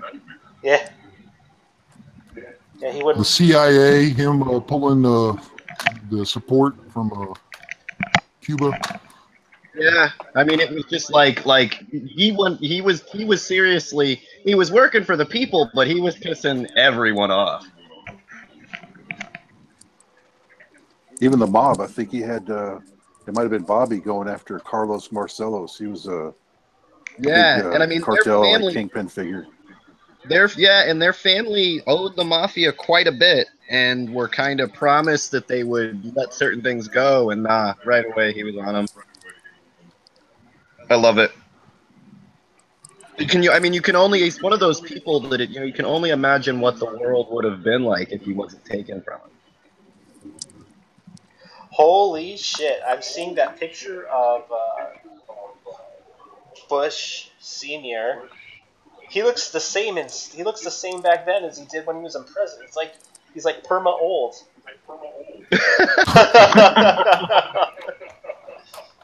He's just always. Are you talking about Bush Senior? Yeah. He's always looked. When you hear people talking about the man, they're actually talking about him personally. Like, we try to hide it, like we're not talking about George Bush Senior. But no, when I refer to the man, most of the time I'm reflecting just on him. There was even a lot of talk, even before he was, even going to run for office about his ties to, this New World Order agenda before, and then he comes out, in 93, and starts giving a weird fucking speech about the New World Order is like, it's nothing new. It's been around, that concept has been around for a long time, but, He gave that speech on 9/11, 1991. Yeah. 10 years to the day before 9/11. I didn't know it was that exact. Wow. Yeah, even the movie It's the The New Matrix World Order speech, yeah. I mean, he's what not was the the date only, on Neo's ID card? Almost every president since then has said those same words. It's sometime in a speech. Clinton used it. Obama used it. Well, the New World Order. A lot of people say that the New World Order is trying to succeed, but it's fucking falling apart. Look at Europe. The EU is falling apart. It's a New World disorder. Oh well, I mean, yeah, they've done really well in certain things. Like, they have made heaps and heaps of money, but that's about it. And they have like these wild dreams of world domination, and everybody's gonna bow down to you and be or whatever. And it never, like, it's billionaire pipe dreams. That's the world their perfect world that they would love to live in. But the people don't seem to want to be your slaves, which is really the kicker. That Facebook and internet, it's fucking everything up. Yeah. I mean, all these slaves keep getting the word out and screwing everything up. If they ever try to shut down the internet, they're gonna have hell to pay. Well, they'll do it slowly. You know, they won't come out, you know, at one day, you know, and the Nazis were the Nazis in Germany were kind of the architects for, you know, if you move all at once and you shut everything down, people will notice. But if you take it apart little by little over a long period of time, you can get away with complete insanity. You know, if you went back in time, 1980, and told them about the Patriot Act, they would tell you were a fucking nutshell. Right? There's no way the government can't monitor your phone calls without, you know, without search warrants, and you know, they list off the things on why that's a violation of your rights. But in today's world, because they've chipped away at it so slowly, you know, you're fighting for rights that people knew were inalienable, you know, 100 years before.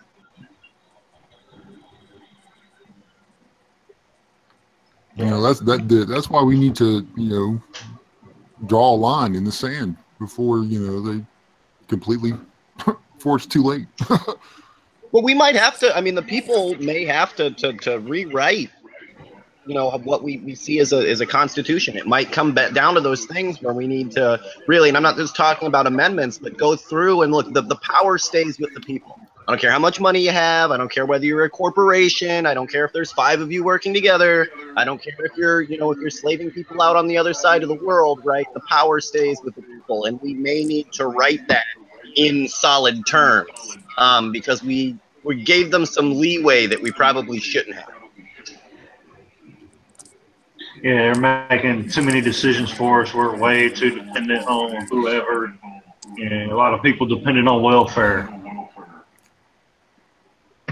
And not just at the, you know, not just at the bottom, like corporate welfare. I think is a much bigger problem. Far bigger. You know, and the money that we're spending in corporate welfare. Look, if your company makes $1 trillion a year, that's fine, but you don't get to then not pay taxes and get an extra $1 billion bonus from the taxpayer because you're rich. That's not a reason to get money from the taxpayer. Like, that doesn't make any sense. You take like Exxon. And then to bail them out. Yeah, if you make profit, you don't need fuck up, man. Yeah, even worse. Like, if you fuck up, you fuck up. Like, that's it. Yeah. Well, like any other people, the banking system won't work unless you give us billions of dollars. I just have a sneaking suspicion it will. Yeah, well, like, Goldman Sachs hits you up for like what, $900 million. Or the yeah, what are you guys, fucking supervillains? Yeah, they did it, you know, and Obama gave it to them, man. Yeah. Oh yeah, like first thing, right out the bat, like before he did anything else, like he's not even sworn into office, and he's already handing them over a $900 billion check. Oh, Bush had that, you know, that was all rigged. That was a transition deal. That was just like a passing the baton. That was all done beforehand. Yeah. Oh yeah, 100%, 100%. And it's one of those. Oh, seamless. The internet, like the whole system won't work unless you give us all this money. And I'd be like, okay, let's see. Like, let's give it a go. Fair enough. Like, maybe it doesn't. And if it doesn't, I'll give you $900, the $900 billion the day after. But let's see if it won't work. Well, the Lehman Brothers tried to. They remember there was some guys that were asking the Federal Reserve what happened to the money that they gave to the Lehman Brothers, and they couldn't answer. And the Lehman Brothers never paid back the money that they got. And I mean, like, you might, you know, he's not all that popular in circles, but yeah, Al Franken and a couple others have hit that really hard. There's another senator, and I forget his name. Ron Paul, way back. Yeah. Ron Paul was another one that's asked like over and over to audit the Fed to, you know, see where our money is being spent. Why is that so hard? Because you have no idea. Y'all just been giving it away. Well, yeah, you know, they haven't been audited since the establishment since they've been established. And oh yeah, because I mean, at this point, people are gonna be pissed. Right, like in all actuality, if you did ever audit the Fed and see that you paid, you know, when you see these houses that are you know, these people that have multiple mansions, and you find out that the taxpayer is the one that bought them for them, yachts and you're not rich because you busted your ass. You're rich because we've been handing you over our money hand over fist. Have you seen that with Trey Gowdy? How he's talking about how you went out and bought a $40 breakfast. Meanwhile the American, your average American's eating generic brand cereal. Yeah, GMO cereal. Well, that better have been some grass-fed beef he was eating at that price, man. I mean, and that'd sometimes be a damn these nice guys breakfast. they'll spend your money to spend, just to spend money to prove that they can. You've got 10 yachts. You can't sail 10 yachts. You don't sail 10 yachts. But you have it because, well, I'm rich. I can buy it. It's not my money. It's the taxpayers' money. Yeah, are you putting people to work with those 10 yachts, though? For real. Nah, they use immigrants and pay them nothing. Dimes. Philippine crew and a Haitian cook, and yeah, they get it all. Yeah, exactly. He knows where I was going with that. Yeah, we're going to cut your pay by $4 and hire this guy that'll do it for $4 less. He's probably going to. He might crash your yacht into the rocks, but he's going to get him cheap though. Yeah, don't worry about that buoy, Dean. We'll buff it out and get the hammer and beat it out. Look, these are people that work in the government. This is the same place. You can shoot a judge in the face drunk, and he'll apologize to you.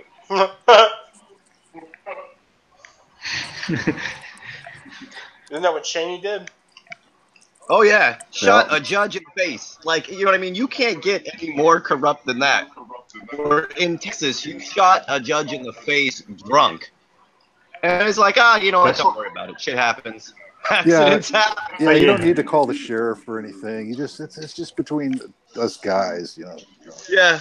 Like you in the neighborhood and it's between friends, yeah.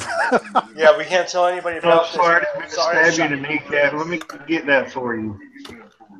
Yeah, maybe it was, you know what I mean? We don't know. Maybe that was just a straight up warning. You know what I mean? A mafia style warning. Dick Cheney, bitch. Why else would somebody shoot you in the face and you apologize? You fucked up a shot. Standard mafia tactics to me. Well, what happened? I fell down the stairs. I'm really sorry. Yeah, apologize now or I'm going to do it again. Yeah, exactly. I'm Dick Cheney, bitch.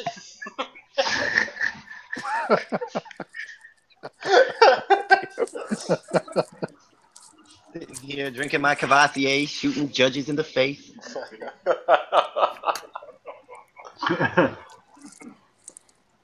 Like, if that was, like, honestly, if that was a rap lyric, that would be some gangsta shit right there.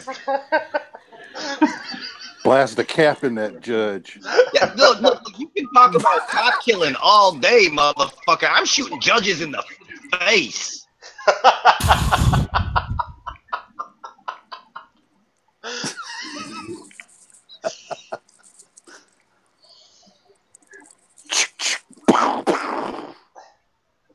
Yeah, you couldn't make that. That's one of those, that's one of the reasons it makes it so hard to figure out what's fake news and what's not.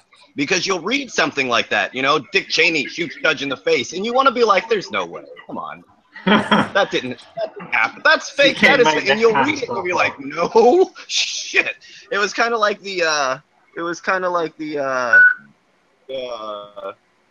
the thing earlier with old boy dating his niece. Like, you want to believe that is fake news. Somebody is making that up. But no. Yeah, the deception's incredible, man. I mean, parsing through it ain't easy. Yeah, it makes it extremely difficult because the actual world is so insane at the moment. The things that you hear that sound true probably aren't, and the things that sound like untrue probably are.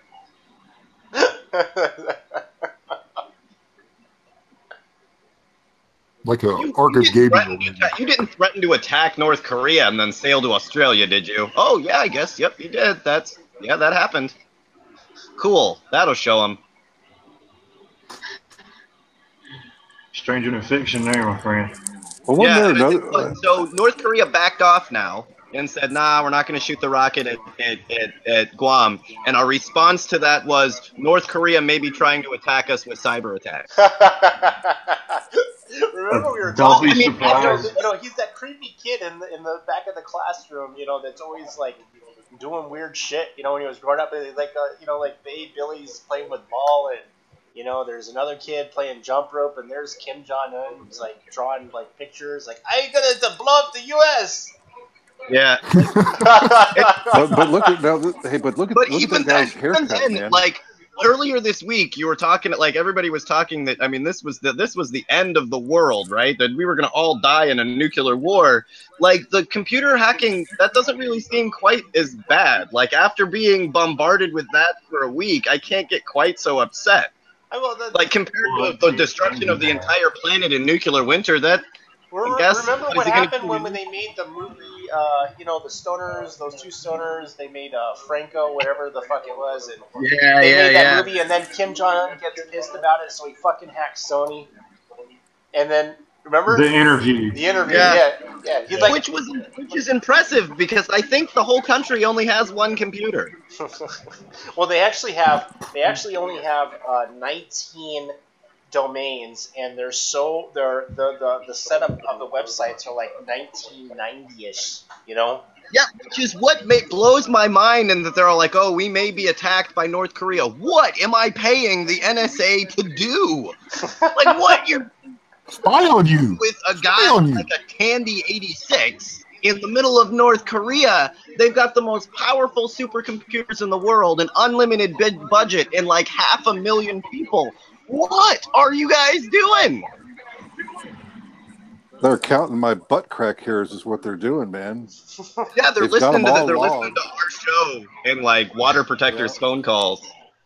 Yeah. It just seems like it's never their fault when it comes to like cyber terrorism. If we're attacked at all, it is the NSA's fault. Y'all are supposed to be on this shit. Well, aren't you know that the security for a government website is probably less than a pedophile's website? There's some pedophiles' websites that are harder than government websites to even start to break into.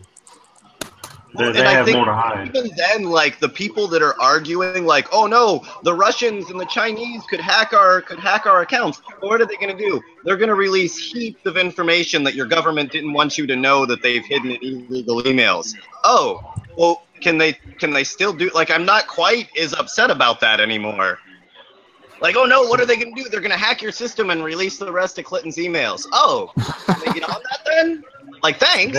They could set loose a Kraken by cracking in and breaking into one of the bases and blowing up a bomb by computer. Guys, I'm going to be going to sleep soon. So, Tyler, I've just been speaking to John. Is it okay if we drop in about the European show Saturday, so everyone knows? Yeah. So on Saturday, I'm not sure. I think it's at 1900.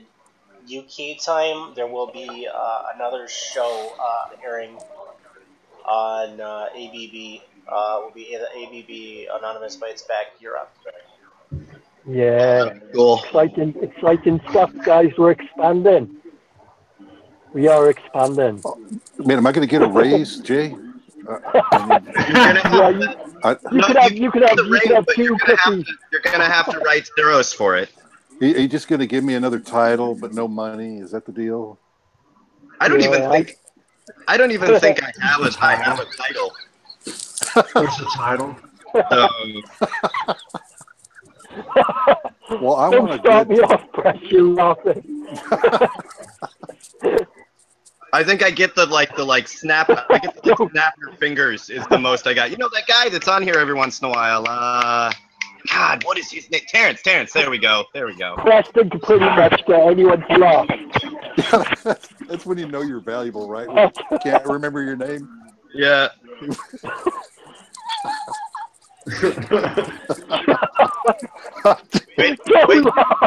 Wait. Who's running? Tyler will start laughing.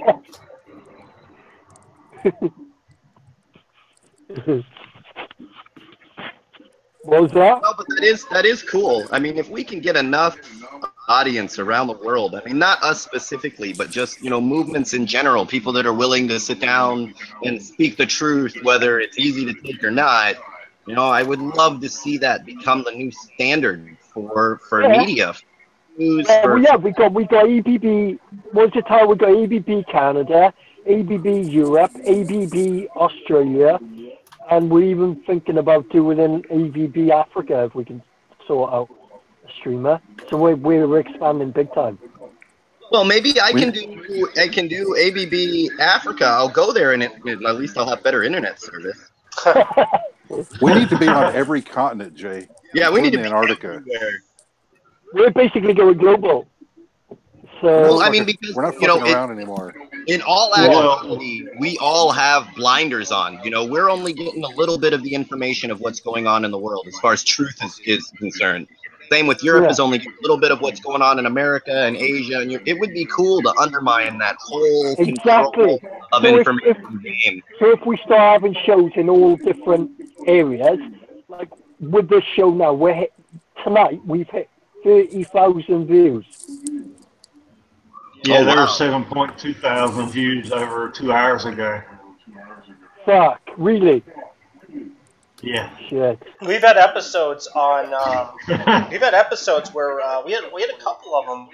I don't know. I don't think we were talking about anything in particular, and we had 30,000 views. I've suspected it for a while, and so have other people that I know that either we're dealing with we're dealing with the algorithm, or we're dealing with some sort of weird censorship where yeah.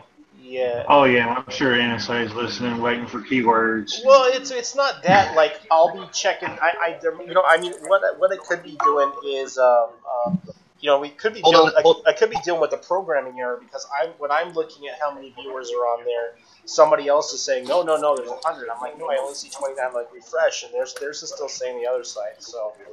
Well, and just for our like CIA and NSA and FBI listeners, to everybody that's listening and are anonymous right now, B1775.3. Just let them. It doesn't mean anything, but they're going to spend ages and ages trying to figure that out. Yeah, the chair's against the wall. We got. I repeat, the chair is against the wall. 8,387 unique listeners, which are constant at the moment. So how many views have we got on the actual video though? Because I thought it was in the over 20,000. Well over. Well over. Well, I mean, if people are listening and you guys are digging what we're saying and all of that, then share it. Like, tell them, hey, these guys are giving it a go. Everybody talks about what could I do, what would I do if I had a moment, if you could say the truth to the world, would you say it? Look, we're willing to say it, but we have to get support at the same time. Like, people have to share it, people have to post about it, talk to us in the comments. Like, we can't pull it all off by ourselves. Ask questions if you got to. Question everything. Yeah, maybe like we don't specifically know, but in this group, compared to plenty of other shows and groups and stuff that have been on, like there's a pretty knowledgeable panel here, on like wide sides of the spectrum and knowledge and information. Not all of it's book knowledge, not all of it's school knowledge, not all of it's street. I think we have a good panel here that's across the board. If we're going to tell you the truth. I'm sure there's some offended listeners still. Yeah, that's more than every other news network on the, every other corporate news network can say, is that we're going to tell you the truth. We'll get in your feels along that's for sure. We're not going to be gatekeepers. Yeah, there's information out there that I'd love to sleep on, to sweep under the rug. Always make our side look good, but that's not the case. right? That's not truth. Yep.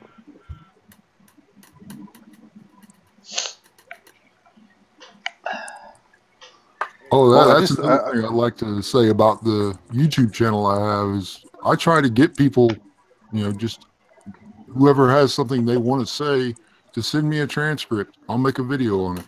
Yeah. Yeah, you make brilliant videos, man. Fair play. Yeah, they're really good. And I'd love to, people that look. We don't always know. I don't always know what we're going to talk about. So I mean, if you guys have something that you post in the comments, or you think that there's something people aren't looking into, or that we need to talk about, post it and we'll talk about it. Or we'll check into it, or we'll see, where we can, if there's something that people don't, or aren't able to look at, we'll go and investigate it and try to, try to get some real intel for it. Or please send as many links as you can get. Oftentimes, I'll get messages and they'll be, I get thrown into the middle of the message and I have no idea where you're coming from. So you give me as much backdrop on the story and links as you can. Yeah, I hate that. Well, I understand, when you're so buried into a subject, you automatically assume the person that you're talking to kind of knows a little bit about what you're talking to. So just kind of assume that sometimes I won't know about anything about what you're talking about. Yeah, there'll be messages like it, and it's like eye-opening. By the time I'm to the bottom, like, it's all information that I didn't know before. Yeah.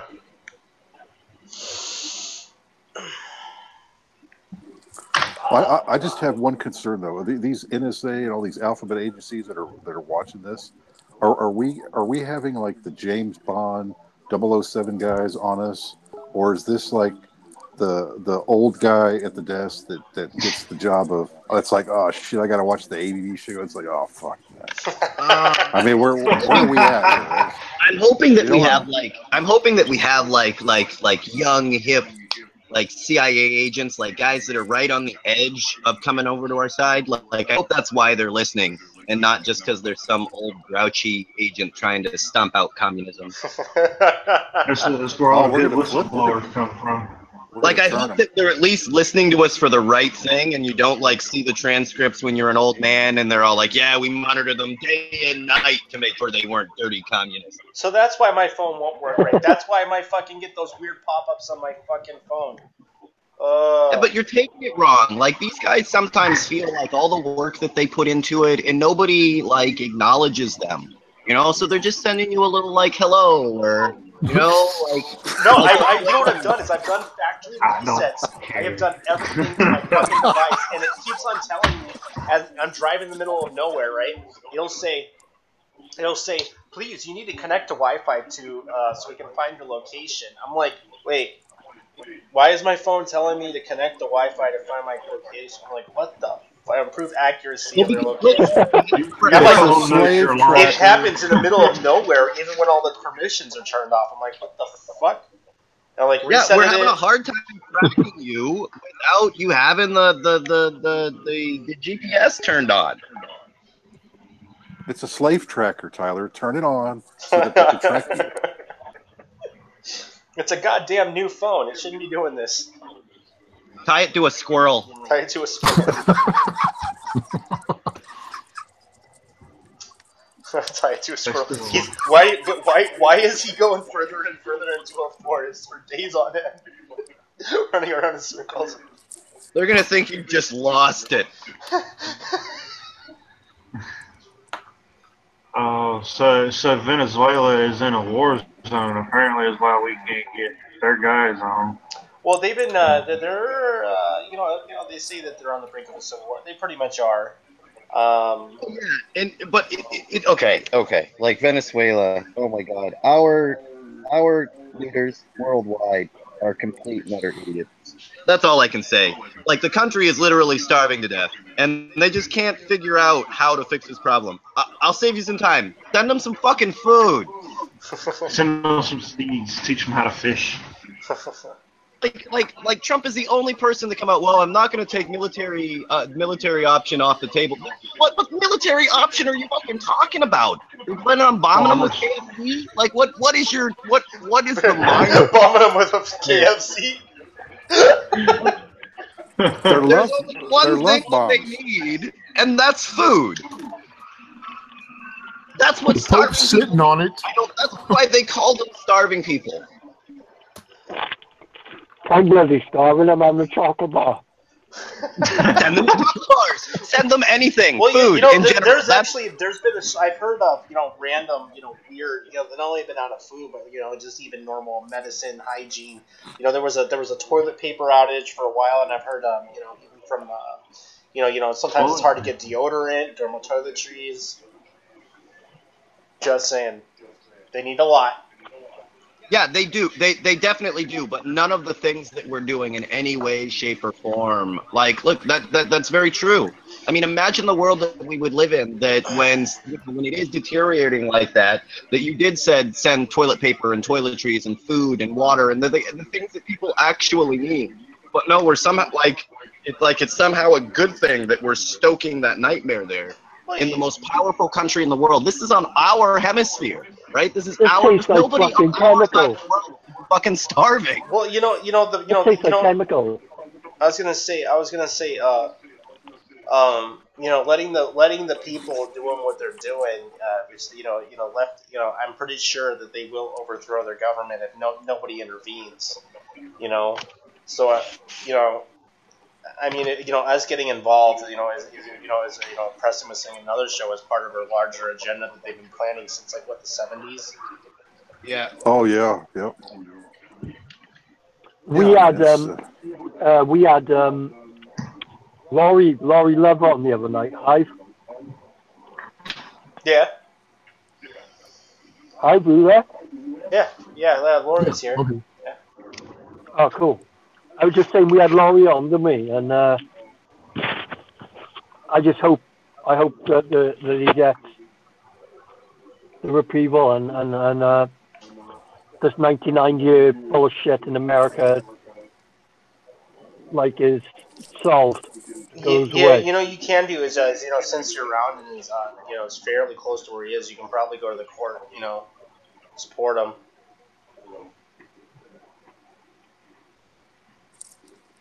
What are they charging him for, Tyler? He didn't really talk about it, did he?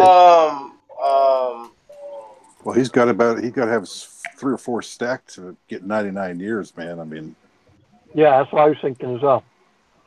at least. Wow, I feel for him with that. Yeah.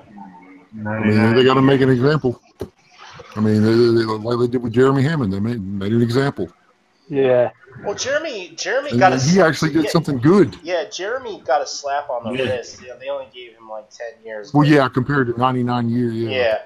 But still, I mean, who even gives out 99 years, man? No one's going to live for 99 years. What are they going to do? Say, oh, you're dead now in the grave, but there's still time to be done. So we're gonna dig you up. Well, I think it wasn't. We're gonna put you in jail. They're going to store him in carbonite. Weren't they doing the same thing? They even gave less time to Kevin McNick, and he did a lot of damage. It was a lot of what he didn't. Well, he didn't do a lot of damage, but what he did is, he was sitting on a stockpile. Well, everybody had the list, but there was. Yeah, Laurie's really skilled, isn't he? Yeah. Yeah, he's a brilliant man. He's very skilled. That's why I did it. Yeah, brilliant. I just don't see how they could actually, if somebody, take Jeremy Hammond's case, for instance. He brought to light things that, the American people needed to see, and yet he got screwed for doing the right thing. Yep. He told the wrong one. It seems to happen with everyone that blows a whistle. They're telling the wrong person, and the person's getting it out wrong. Yeah. That's about how it goes anyway, isn't it? Yeah. You tell a friend something, and they tell a friend, and then they tell a friend, and they come back and talk to that friend that told that friend. Yeah. Well, I think they wanted to give, Barrett for sharing some of the links from the Stratford. They wanted to give him more time than they gave Jeremy. Did they? Yeah. Well, they're cracking down. It's like every time they just do more and more. They got to send you try to send you a bigger message every time. Yep. And the Stratford hack, that was something recently, wasn't it, Kyle? 2000 or 2000. I think it was 2012. Yeah. It was around there. Oh, bloody hell, thunderstorm. Shit! Can you hear the rain? Yeah. All right, guys, we got 5 minutes. 5 minutes. You didn't see it coming? Oh, shit! Yeah, it's rain. That's what it does. It rains. No, It rains a lot. It rains. Yeah, it rains how a heavy lot. it is. Yeah, it's raining really bad. Yeah, aren't you in England? Yeah. Yeah, I'm. Hey, no. I'm in India. I'm in India. He's acting surprised. I mean, Yeah. Oh, raining in England? No. I'm in India. This is bad. You know, and I remember. Lightning just now. Oh my God. 90-degree weather, sandy beaches. Is he in a typhoon or what? Yeah, I am. I mean, there's a hurricane sitting out in the Atlantic right now. It's between U.S. and U.K., so I'm sure he's getting as much rain as I am right now. Yeah, we're getting hit by hurricane burst or something. It's hitting us right now. Really bad. They're lying to you. It's climate change. Like the whole island's just sinking. I've seen videos of London underwater. It's not a pretty sight. England floods very easily. Yeah, I mean, I realize it's not like an immediate effect, but I'm pretty sure that giant ice cube dropping in the ocean was not a good deal. I'm not a climate scientist, okay? I'm just saying I don't think that was a good deal. Was that what you saying, Tess? Sorry, cut out, man. Oh, we had a big giant piece of the ice shelf break off. Yeah. 2 weeks ago? Oh, right. Yeah, and like immediately every government on the planet said, no, it's fine, don't worry about it. That was the Ark of Gabriel that did that. Yeah, which immediately, anytime the government comes out and says everything's fine, I'm immediately like, oh no, we're fucked. So you're telling me like loads of fresh water is just piled into salt, yeah? What? Yeah. Yeah, salt. Well, basically, if fresh water goes into salt water, you can disrupt the northern Atlantic current, and if that gets disrupted too much, it fucking reverses it. No, that would be. I think the currents are related to the cooling and heating of the water flows. But I don't know. You might be right. Yeah, but it's because. Yeah. If too much ice goes into content. Salt water is heavier. Isn't it warmer? Than fresh water? It's usually warmer. Yeah, so it creates that current because London and Moscow sit at the same latitude.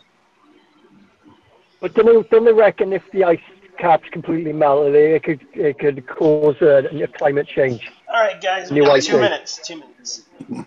I'm in Wisconsin right now. I'll just get beachfront property. Yeah. Yeah, it's only going to go up about 20 feet. It'll be all right. Yeah. As long as you don't live on the coast, you're fine. I know that I know we got to be quick, but Louisiana just had a little storm and all of the pumps didn't turn on and the whole place. But at a certain point, like New Orleans is underwater. You can't pump out the entire ocean. Oh, you're gonna have to. Dude, every winter in the UK, they put in the papers that we're gonna have 20 foot of snow, and this is the worst blizzard, and it never happens. Always in the newspaper, and every time expressed, and it's always live. Well, because I don't think that the weatherman actually know what's going on. He's just looking out his window like everybody else. Yeah. All right, guys, 1 minute. 1 minute. All right.